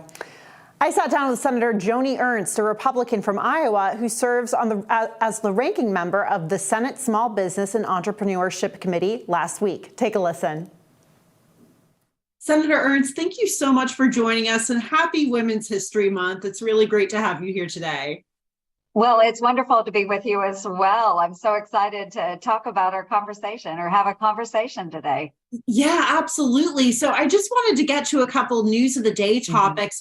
Your home state of Iowa is really, taking center stage in the headlines, especially for obviously the Republican presidential primary. We saw former President Trump there last night, Florida Governor Ron DeSantis taking a trip there as well. And then I know you sat down with former U.S. Ambassador to the United Nations, Nikki Haley, over the weekend. What have you been seeing in Iowa, and what's your reaction to the field so far? Well, this is so exciting. I am just so thrilled that Iowa maintains the first in the nation caucus for the Republicans, and Iowans are geared up and ready to go. So whether it's Ron DeSantis or Nikki Haley, they are just thrilled. to have these folks visiting Iowa, having those conversations, answering questions. And I am so excited, and I know Iowans are too. So it is going to be a great couple of years. And did you get a chance to see former President Trump's address last night? He really, it seems like, went on the attack against Governor DeSantis. Yeah, I did have other events last night, so I was trying to catch little snippets where I could. But I think as Republicans, we should maintain that gold standard and not attack one another. Yeah, absolutely. Absolutely. So I want to move on to official business. Now, you are the ranking member on the Senate Committee on Small Business and Entrepreneurship. And there was a recent Goldman Sachs study I came across that found that 99% of female small business owners said they believe the U.S. government needs to do a bit more to support women-owned enterprises. I wanted to get a sense as to what you and your committee are doing to support female small businesses across the country. Yes, I do have a number of initiatives that I have sponsored and led in several of the past Congresses and the Small Business Committee, large in part encouraging the federal government to take a look at women-owned small businesses. We offer all kinds of opportunities, whether it's contracting with the federal government. There are goals set with our departments across the federal government. But most of the time, the federal government isn't even scratching the surface in meeting those goals. So making sure that the federal government is living up to their obligations that are long existing in code is extremely important. But then also focusing on other initiatives for women-owned small businesses.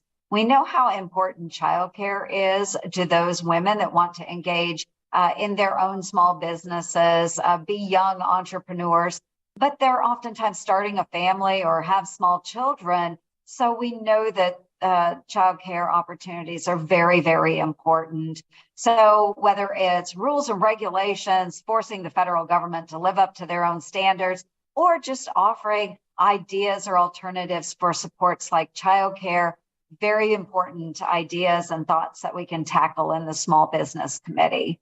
Yeah, and I've spent the past month talking to a lot of women in various different fields, and Republican, Democratic women, nonpartisan women, and what they say is we really need to invest in women. And when you say childcare, that seems to really fall under that category of investing in women. How else can we invest in women to make sure they're thriving in the workforce? Well, as well with the child care, you do have to think sometimes about paid family leave as well, which is a little different than child care, but making sure that, one, I don't think the government should, be heavy-handed in this area. We have to have conservative, creative ways of providing opportunities for women, small business owners, that if they have to have time off or their employees need time off, that they can remain flexible in that area and providing that level of benefit for the employees.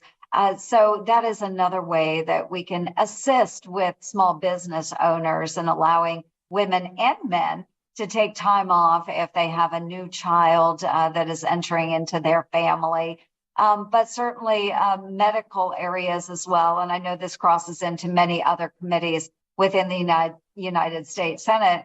But finding ways that perhaps small businesses can come together and share those opportunities and expenses when it comes to medical expense. So there's a lot of ways that as the federal government, we should be flexible in some of these opportunities, but those are great ways to support women. Yeah, and Senator, I want to pivot to another topic, a topic that's really become kind of a part of our national cultural conversation. And this is about the topic of women in their so-called prime. We know that, I believe it was earlier this month or last month, CNN's Don Lemon, said that Nikki Haley was not in her prime. And I saw Republican, Democratic women, independent women coming out and, pushing back on that notion. And even at the Academy Awards the other night, we saw a winner say, Michelle Yeoh say, ladies, don't let anyone ever tell you you are not in your prime. I want to get your sense as to when a woman is in her prime and if you faced, ageism in the workforce for being too young or too old, because in my research, what I've been seeing is that ageism seems to be a issue that women of all ages are facing. Absolutely. And how absolutely inappropriate his comments were. We have a president that is 80 years old. Don Lemon, you said 51 is too old for a woman, or that Nikki Haley was out of her prime. Then I'd love to hear his thoughts on President Biden. I am older than Nikki Haley, and I would say don't let the silver hair fool you. I certainly have done and accomplished more in my lifetime than Don Lemon. And I would just like to let Don know that I have a lot more coming. So women, ladies out there, I don't care if you are 18 or 80. Every woman contributes, whether it's in her own home, whether it is in a small business as a small business owner, or for heaven's sakes, maybe as president of the United States. I would say that age does not limit our abilities and contributions. And I would think of all people, Don Lemon should acknowledge that and understand that. We have strong women. Women are leaders here in the Senate, in the House. And I don't care about age. I think it comes down to skills, abilities, and a willingness to collaborate together. There should be no man putting a limit on our abilities. Absolutely. Well, Senator, thank you so much for your time and for your wisdom this afternoon. We really appreciate it. Yeah, thanks so much. I appreciate your time as well. And happy Women's History Month as well. Happy Women's History Month.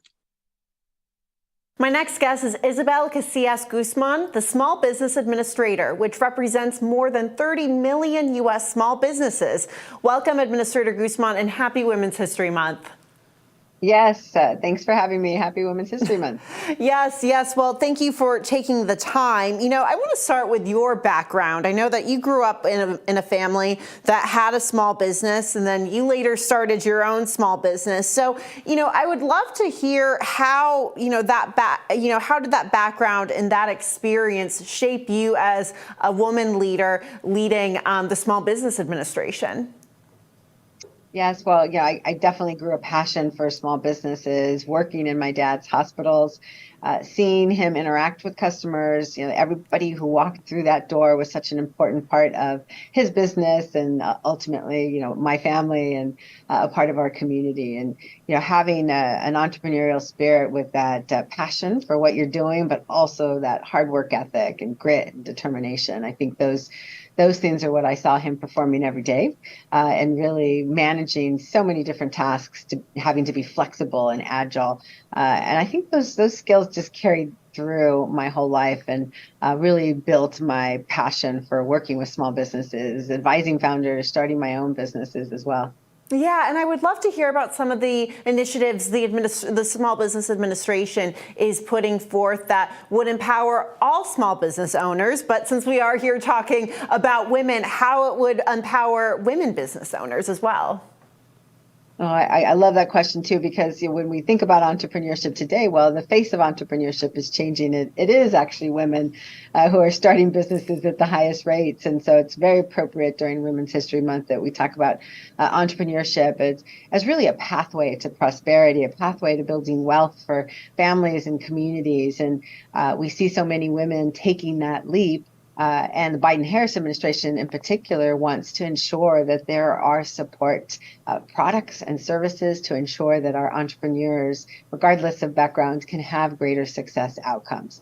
The president talks about building an economy that works for everyone, or building an economy from the bottom up and the middle out, which really is a startup. That's a bootstrap small business from my perspective. And our female entrepreneurs, as well as all of our entrepreneurs who face historic barriers that we saw laid out during the pandemic, really need to make sure that we're working hard to fill gaps in access. So gaps in access to funding. We know that women don't get the investment levels that their male counterparts do. And so we want to make sure the SBA has capital products, loans, investments, grants through the innovation research grants in the federal government, as well as networks to support them in their journey of entrepreneurism. Yeah, and you said a key word there, invest. And a lot of other interviews I've done for the series, I've asked women leaders, how do we invest in women? Because it seems that that's sort of the key here, whether you're talking about business or politics or the military, it's all about investing in women so they have the appropriate infrastructure to thrive in these fields. So when it comes to businesses, how can they invest in women going forward? Mm-hmm, mm-hmm. Well, I mean, women are represented in so many industries across the board, and we've seen a historic boom in small businesses. New business applications were 10.4 million in the president's first 2 years. It's 84% higher than historic records, which just basically means a lot of people are seeking those opportunities or seeking to pursue that great idea that they've had for quite some time. And for women entrepreneurs, we want to make sure that they have the skills to have that confidence, to have a growth mindset, to be able to ensure that they're, looking to not only, work their business every day in their business, but work on their business to make sure it can grow and foster. So we've expanded our networks. The American Rescue Plan funded an expanded network of navigators and, of course, our incredible women's business centers to give them that added skill set to make sure that they can succeed in the marketplace and connect them to capital. Make sure that they know that there are lenders out there that are there to provide them funding, and especially women who are getting started, or they may have those needs for smaller dollar loans. We had seen a decline in small dollar loans previously, and so we want to make sure that the SBA is fixing its capital programs to meet businesses where they are with that initial funding. And I know there's some incredible stories, but women who started with that first SBA loan to then grow their business through federal contracting or exports, or through our great technical assistance programs. And that's what we're committed to, replicating those successes. Yeah. And, you're also a Latina leader in this sector. And we know that Latina-owned businesses are some of the fastest growing in this country. I think according to the National Women's Business Council, they've seen a growth of 87%, more than that since 2007. Talk about that growth and what we can expect to see from Latina-owned businesses. It seems like there's a bright future on the horizon for them. That's right. The women of color are starting businesses amongst that changing face of entrepreneurship at the highest rates within that category. And Black and brown women in particular have been leading on those entrepreneurship rates, for over a decade. And the community is highly entrepreneurial, of course. But in addition, I think what's important to note is that they'll face an added layer of barriers as there are inequities that the people of color face in addition within our capital markets, within our networks. And so, again, it's about investing. We need to invest in the entrepreneurs who are starting and going to be creating the jobs of the future. And so we are focused on equity and making sure that our programs are accessible to all. And that means meeting our businesses where they are, having a technology to make sure that they're accessing digital markets, or being able to export and take advantage of their language or cultural connection to markets abroad and get into federal contracting. But I think, for our Latina entrepreneurs, for all of our women entrepreneurs out there, it's recognizing that the SBA at sba.gov is here to help you with your business and figure out those skills that you need to strengthen and teach them to you so that you can grow your business successfully. So when we make the case to invest in women, what would you say sets female entrepreneurs apart from their male counterparts? What do women bring to the table?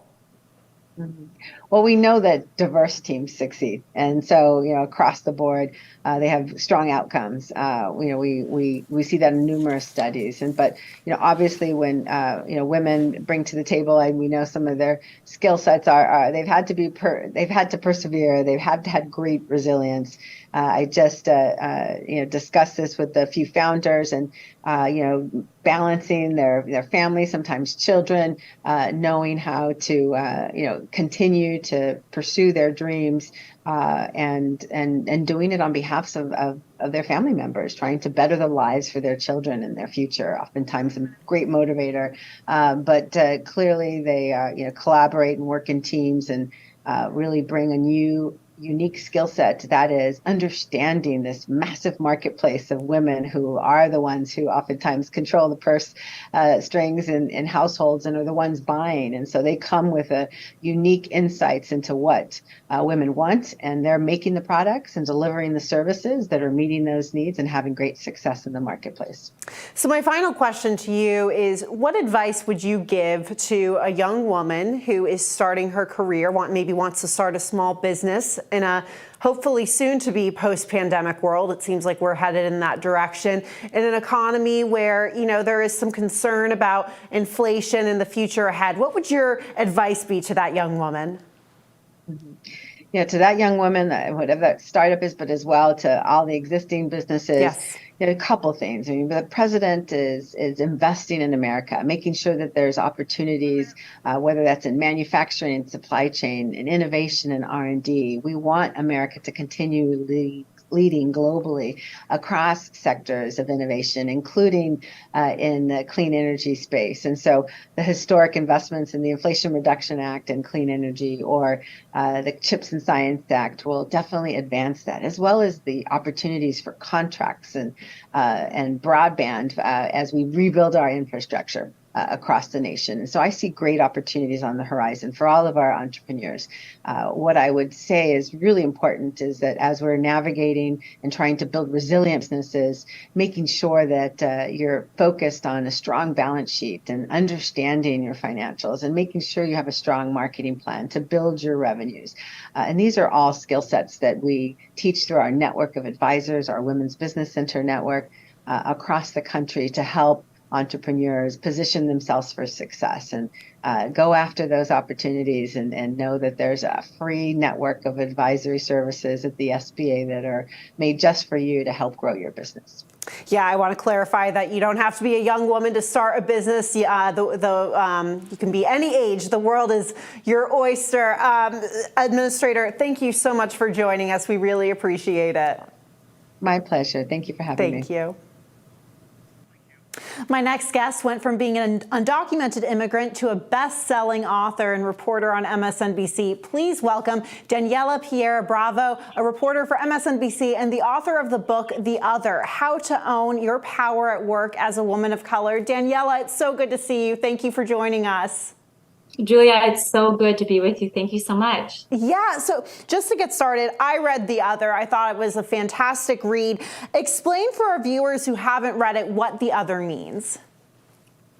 The Other is basically seeing yourself through the eyes of somebody else. And it's really at the core and the heart of the book. It is intended for women who have felt like the other, who have felt overlooked, and who follow these rules, these unwritten rules of inclusion in order to find belonging and success. And I talk about my own story, trying to find success through assimilation, and I profile other women of color. And it's not just my story, but it's the story of so many women who basically lose themselves and fragment their identities in order to find success. And then as they move along in their careers, they have trouble taking up space. So this book is all about kind of understanding our journeys and empowering us, and really showing women how to use their power when they do have a seat at the table. Yeah, and your story is so remarkable. After you emigrated to the United States from Chile, you lived in Lima, Ohio, and I know that you went to Miami of Ohio after that, and then ended up in New York City. But a lot of your journey was as an undocumented immigrant, and there was one passage from the book that really was powerful to me when President Obama announced, I believe it was in 2012, that he was granting that temporary relief to dreamers, younger people who had been brought here as minors to the United States, and how you were in that deli watching this play out, and you wanted to hug everyone around you, but everyone was just acting like it was business as usual. But I'm curious, you grew up in a very predominantly white town, conservative-leaning town. What was, did you have a community? Obviously you had your family, but were you able to connect with other people, for example, online, people of color, other undocumented immigrants who really shared more of your experience? Thank you for that question. It was actually very alienating. I had no idea people like me existed.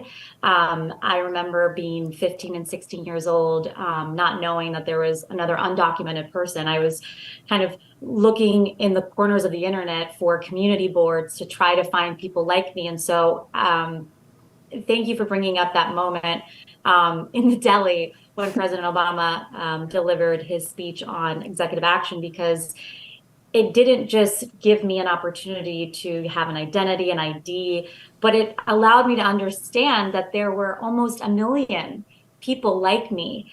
And that sense of being seen and that sense of having a community of people who have gone through the same thing was incredibly empowering, because I was doing all of these things in vain. And I actually don't think my story is unique at all. I think it's the story of so many women of color around this country who work hard, who have to take 2 or 3 jobs to get themselves through college, who do the unpaid internships, plus 4 side jobs.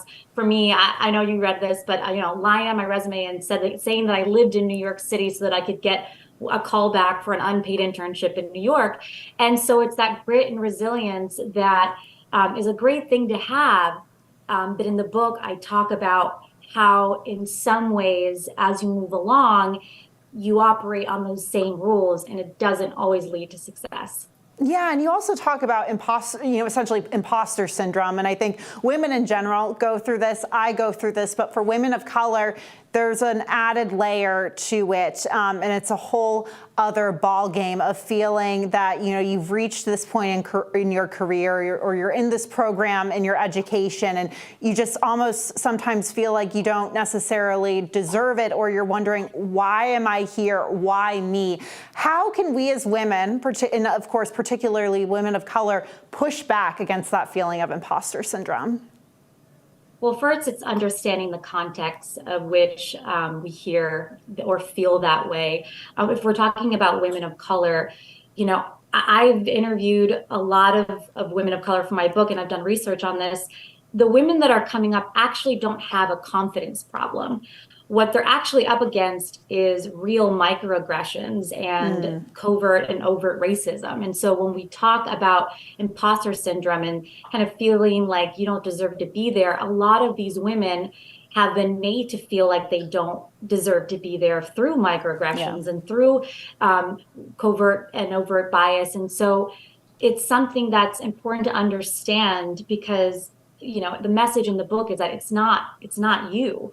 It's you're not the problem. And I think a lot of us internalize that for ourselves, because we, in some way, shape, or form, our identities have been kind of intertwined with this feeling of not being good enough, of being the one and the only. And so when we talk about imposter syndrome, I think it's important to have that context. Yeah, and if the problem is, the surroundings of a woman or, her environment, how can we work to change that environment? I know that's a loaded question. Sometimes in larger organizations, it's difficult to, but where does this begin? How can we start at the grassroots level to start lifting up women and women of color to where they don't have to deal with, as many microaggressions or microaggressions at all? It starts from the top down. When we talk about diversity, inclusion, and equity, there's billions of dollars being spent on these efforts, which is great. But what often happens, and the women that I've interviewed also told me this, is that they're recruited, they get there, they have a seat at the table, but then they're dismissed or discarded or not really allowed to do their job because people are not comfortable seeing someone like them with power. And so I think it's an institutional and a structural problem. In the book, I really talk about practical tips on the parts that we can actually control, which is limited. But if we're talking about a big solution, it absolutely starts from the top down. Yeah, and you talk about, I think you wrote about this one experience from a woman you interviewed, I think a young Latina woman. She was working for a larger firm, and she was called into a meeting for cosmetics that were owned, Latina-owned cosmetics, I believe. And then it became clear that she was it seemed to me that she was being used as a prop, and she ended up walking away and started her own company, which is amazing. But, that's a risk. And you've taken a number of risks throughout, your journey and in your career. So, I would love to hear your advice on women who are looking to take a risk in their career to maybe walk away from an environment or a situation that isn't serving them. Yeah, what I talk about in the book is really to examine our relationship with risk.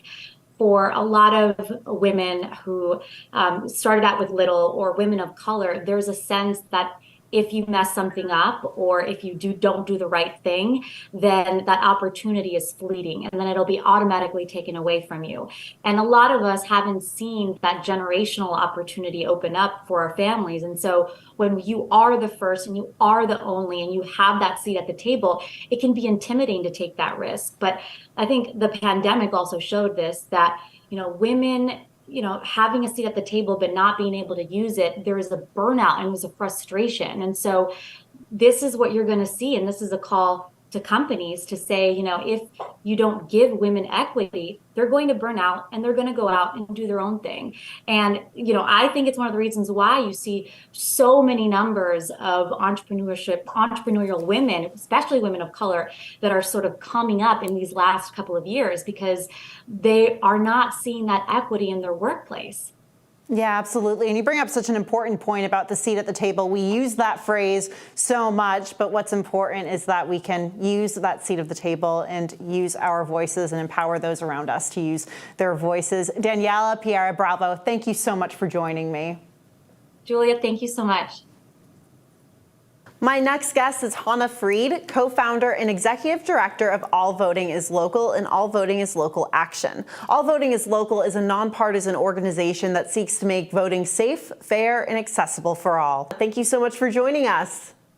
Thanks for having me. Great to be here. Yes, and happy Women's History Month. It's great to chat with women leaders like you who are making so much progress in the space that you work with. And just to start on that note, you work with protecting, voters' rights and, the protection to be able to safely cast a ballot without intimidation. What would you say, just a scene setter for our viewers, is the greatest threat to American voting right now in terms of voter suppression? Yeah, it's such a good question. And it's, it is one that I'm answering differently now than I probably would have a few years ago. We say a lot at our organization that we got into this work because we wanted to, fight polling place closures in communities of color. We wanted to make sure that voters had safe and easy access to voter registration and voting in person and vote by mail. That is still the case, right? Those threats are still very present, particularly for Black and Brown voters, Native American voters, others who've been historically kind of left out, pushed out of the voting process. But in this moment, I think that the threat of election denial, questioning of election results for no good reason, right? Without basis, without foundation, this kind of reliance on conspiracy theories to make policies, right? That is a true and existential threat. And I think we've really seen that in the evolution of our work. And I think it's the moment that we're in right now. Yeah, and I'm curious to get your thoughts on some of these figures. Most of them do, or at least all of them, I believe, come from the conservative or Republican side of the aisle. When we talk about this issue with, for example, Kari Lake, she was a gubernatorial candidate in Arizona last cycle, and she has still yet to concede that race. Critics from the left would say that, maybe to a lesser extent, but at the same time, Stacey Abrams, or critics from the right, would say that Stacey Abrams was pushing an unfair, unfair narrative that she actually won the election in Georgia in 2018. But with these figures like Kari Lake, for example, these are figures that are very much on the rise in conservative politics. She won the straw poll at CPAC to be, President Trump's vice presidential pick, or the Republican ticket's vice presidential pick. How concerned are you that there are these leaders who are really much garnering or gaining a following and continuing to be on the rise like this? Sure. So, I think the way that we think about it, I'll say, we're a nonpartisan org, right? But, I think the thing that we're really interested in is what is the kind of environment in which voters are going to cast their ballots, right? And if voters are going to cast their ballots in an environment in which leaders at the highest levels, right, the highest levels of government in some cases, right, whether it's state government or certainly in 2020, the White House, are relying on kind of propagating disinformation, lies about the ways that our elections are run, that creates an environment in which voters start to feel like, okay, my vote isn't going to count. And I don't know if I even want to vote. And that is where we really, from our organizational perspective, that's really where we start to worry. What we want to see is elections officials, candidates who are accepting election results, right? I mean, that is the baseline on which our kind of democracy is built. And I think, you asked me at the start, sort of like, what have we seen change?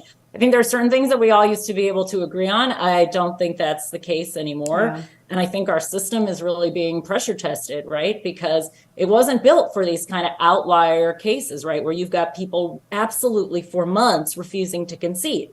I will say, I do want to kind of push a little on the notion that, sort of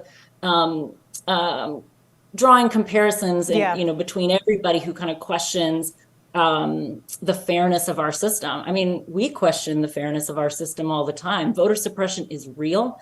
Black voters, Latino voters, Native American voters have, since this country's founding, faced, in some cases, outright prohibitions on voting. And then over time, hurdles to accessing the ballot box. Those threats are real, right? And the intention of those, right? What motivates them, what motivates creating those barriers can be racism, it can be power grabs, and it's ugly no matter what it comes down to. But I think that what we're talking about here with this threat of the questioning of election results goes to something much more fundamental, much more existential. And it is scary. It is a new thing for our country to be facing. I will say, coming out of 2022, I think we have reason for optimism that this may not be here to stay. It may go back to the margins where it belongs, but it is a real and existential threat that we have to continue to activate against. Right, right. And I think that's really interesting that you bring that up, because as a reporter, you ask Republicans about this issue. The first person they bring up, like I said, was Stacey Abrams. On the left, you ask them about this issue. They bring up figures like Carrie Lake. Clearly can't compare, apples and oranges there. So how do we get past this being a partisan issue? I mean, because I think it's just become, unfortunately, a very partisan issue. And, it's all about, it's just become politics as normal. So how do we get past that narrative?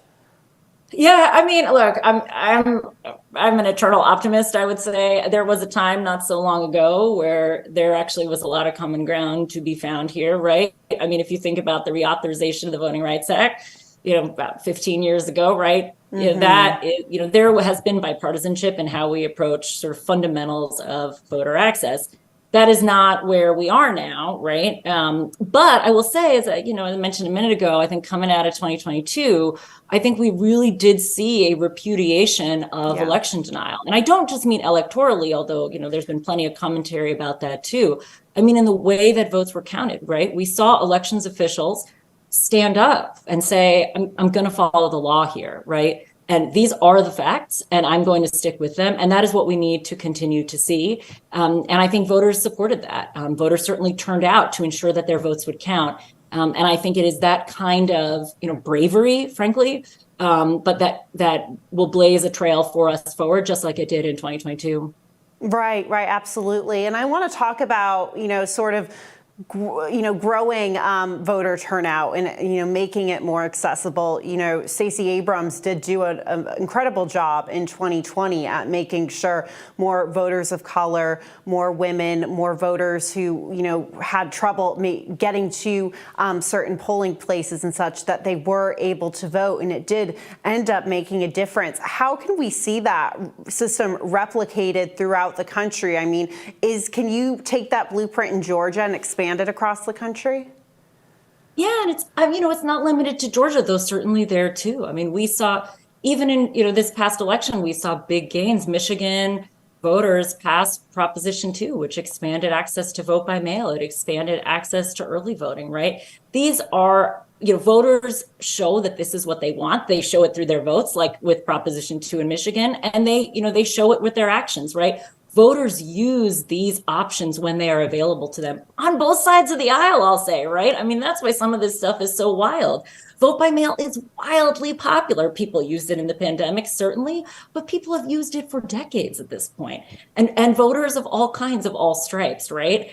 So I think that, if we are actually looking at what it is that voters want, I think that is really our guide. That's also what our organization is really about, is really ensuring that elections officials are listening to, hearing from, and listening to the communities that they're supposed to serve. And when you do that, I mean, that is actually how you get a more inclusive system of registration and voting and vote counting. Right, right. And my final question to you is definitely more of a personal one. You are a Ukrainian American woman. Ever since Russia's invasion of Ukraine last year, you have seen so many Ukrainians on the forefront, Volodymyr Zelensky to name one, but you've also seen a lot of Ukrainian women. You hear the stories of Olena Zelenska, the First Lady of Ukraine, what she's doing to, sort of galvanize her people and such during this time of war. And you've seen just the incredible strength of Ukrainians, but particularly Ukrainian women, mothers, daughters, sisters. I wanted to get your take from a personal side, what it's been like for you and your family to watch this conflict, but see so many women who share your heritage really coming to the forefront like never before. I really appreciate the question. I mean, I talk about my mother is Ukrainian American, and my grandparents immigrated to this country, and I mean, it is a source of enormous pride for Ukrainian Americans. I mean, I think people were so astounded watching the early coverage of just how bold Ukrainians were in response to the invasion. And, for our family watching that, we were like, I mean, yeah, what did you expect? This is how Ukrainians show up. This is what my mother is like. This is what my grandmother was like. This is what our family identifies as. And so it really is just a moment of incredible pride. Accompanying this profound sorrow of seeing something like this happen yet again to the country that we come from. But it is really extraordinary to see the persistence and the bravery among Ukrainians, Ukrainian women, and Ukrainian people generally. Yeah, it really is extraordinary, and to see that even reflected in this country across the world. Hannah Fried, thank you so much for joining us. Thank you. Thank you. And my final guest is Ramesh Saparad, an Iranian-American author and scholar, here to talk about the Iranian protests and broader movement against the Iranian regime and the push for democracy. Ramesh, thank you so much for joining me today. Oh my goodness, it's my pleasure to be with you today. Yeah, so just to start off with, last September, 22-year-old Iranian woman Mahsa Amini died after spending 3 days in a coma in custody. She was arrested by the Iran's mortality police, who accused her of being in violation of a law that requires women to wear a hijab. It looked like she was severely beaten, and it looks quite suspicious, obviously.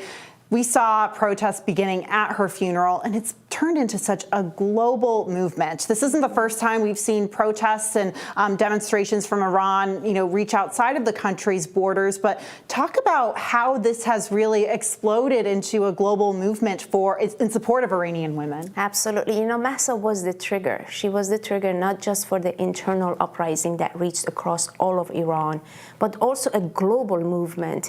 When it comes to that women life freedom, women in every home is waking up to that message, that point of awareness that we can no longer be silent when it comes to misogyny in power and what we see happening inside Iran. So from that perspective, I think Mahsa did her service for the movement, for freedom, for a non-nuclear secular republic in Iran. And I think the reason I say non-nuclear secular republic, because the message of Iranian women is not just for social freedoms, is not just for economic freedom, but it's also for political freedoms.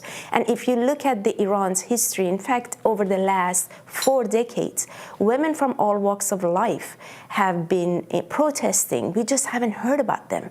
And now with the Women Life Freedom, we see that the message is down with the dictators, down with the mullahs, be it the Shah be it the despots of the past or the current regime, the despots of today. And women of Iran are essentially telling the world, stand with us as we want to change this regime and bring about a republic that really allows women to be free, whether they choose to put the hijab on or they choose to take it off. That would be based on their choice. So I think it's incredible to see the global movement in support of Iranian women. One thing I would add, Julia, is that the response from U.S. Congress has been tremendous when it comes to the support of Iranian women. And I'm talking both the House and the Senate. Just recently, the House Resolution 100 was passed by absolute majority, a very strong bipartisan support for the Iranian people and their uprising as they strive to have a non-nuclear secular republic in Iran, which really offers the administration a policy framework on how to move forward in supporting the people of Iran. And at the helm of it, at the center of it, is the voice of women.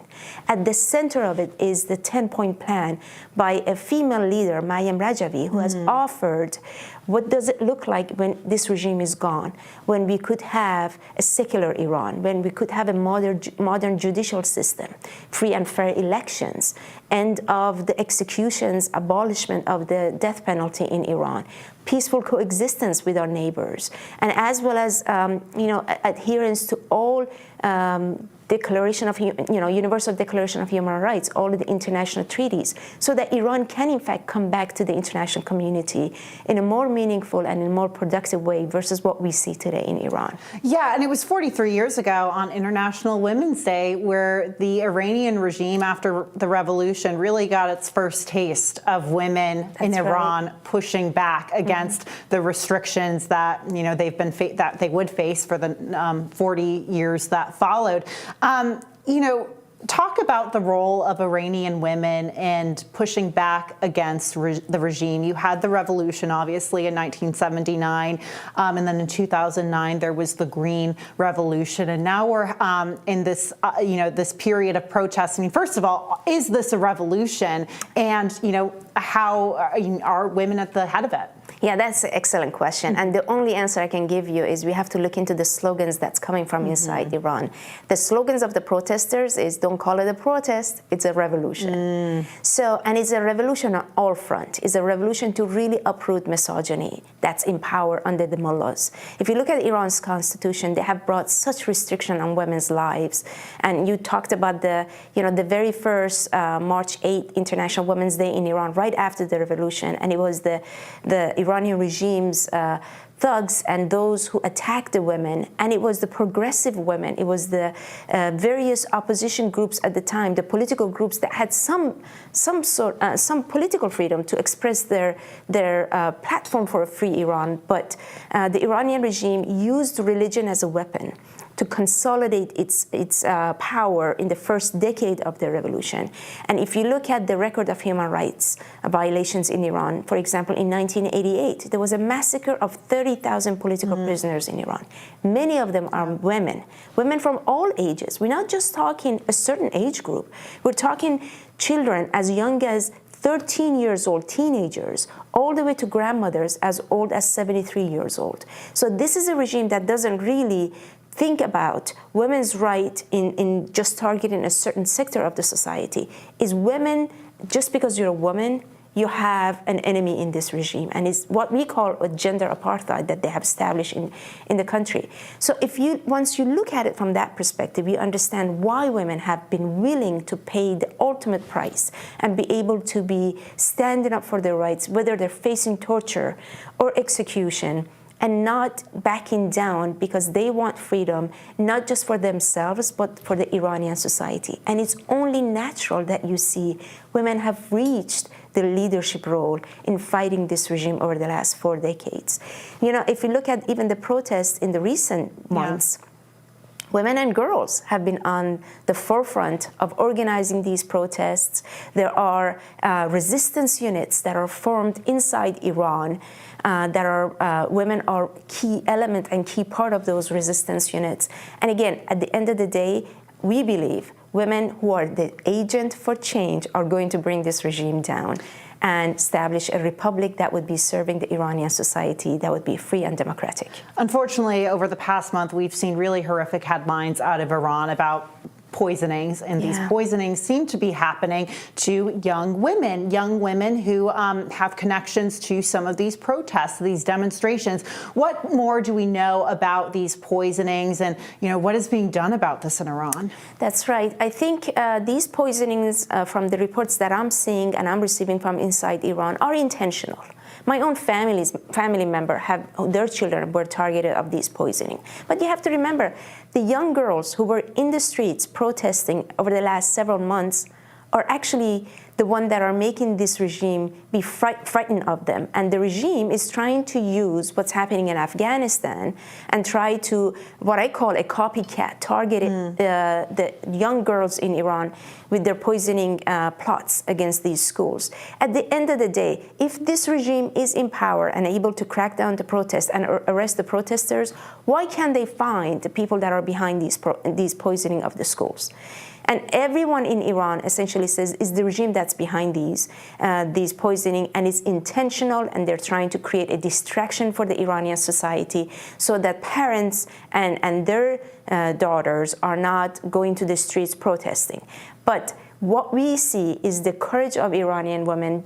Iran just celebrated a New Year's, the first day of March. But even in the first day of March, on our New Year's, you see protests still happening. Yeah. And women are taking part in these protests. So regardless of what sort of plot, what sort of game the Iranian regime tries to play to demoralize the Iranian people, they're not going to be successful. The clock is not going back to before September.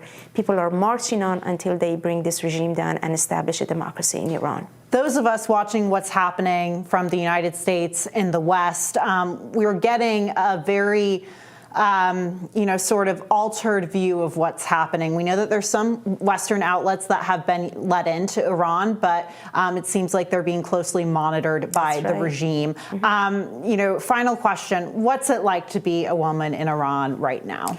I've been in this country for so many years, so I can't even pretend that I know these days what it's like to be a woman in Iran. But when I talk to them inside, when I talk to my family members, when I talk to my contacts inside Iran, what they're saying is, yes, we are under attack. We are under attack every day, whether it's in our private sphere or in public sphere by the regime. There's a state-sponsored misogyny and war on women that's going on in Iran. But they're not demoralized. They're inspired, they're motivated, they're organized, they're coordinating efforts, whether they are, mothers, daughters, wives, they're mobilizing their male partners, their brothers, their fathers, their sons to work together, because they know that their freedom depends on the revolution that is forthcoming in Iran. And they know that this is it. This is their moment. As I said, the change agent that we expect them to be, and they have a role model to follow. When you look at what Maryam Rajavi has done in the past 4 decades, meeting with parliamentarian members, meeting with members of Congress across Europe and US, laying out her platform for a future Iran, and really working on the issue of democracy and freedom in Iran day in and day out. That role model inspires the Iranian people and Iranian women in particular, and they know what it takes to bring this regime down. Ramesh, thank you so much for carving out some of your time to come speak to us in person. Happy belated New Year, and woman, life, freedom, cannot say it enough. Absolutely. Thank you for having me. Thank you. And that brings us to an end of our program today. A big thank you to all of our accomplished speakers and to all of you watching at home. And to those of you who missed any of the conversations this afternoon, we'll have a video from the event up on our website shortly. I'm Julia Manchester, and have a great rest of your day.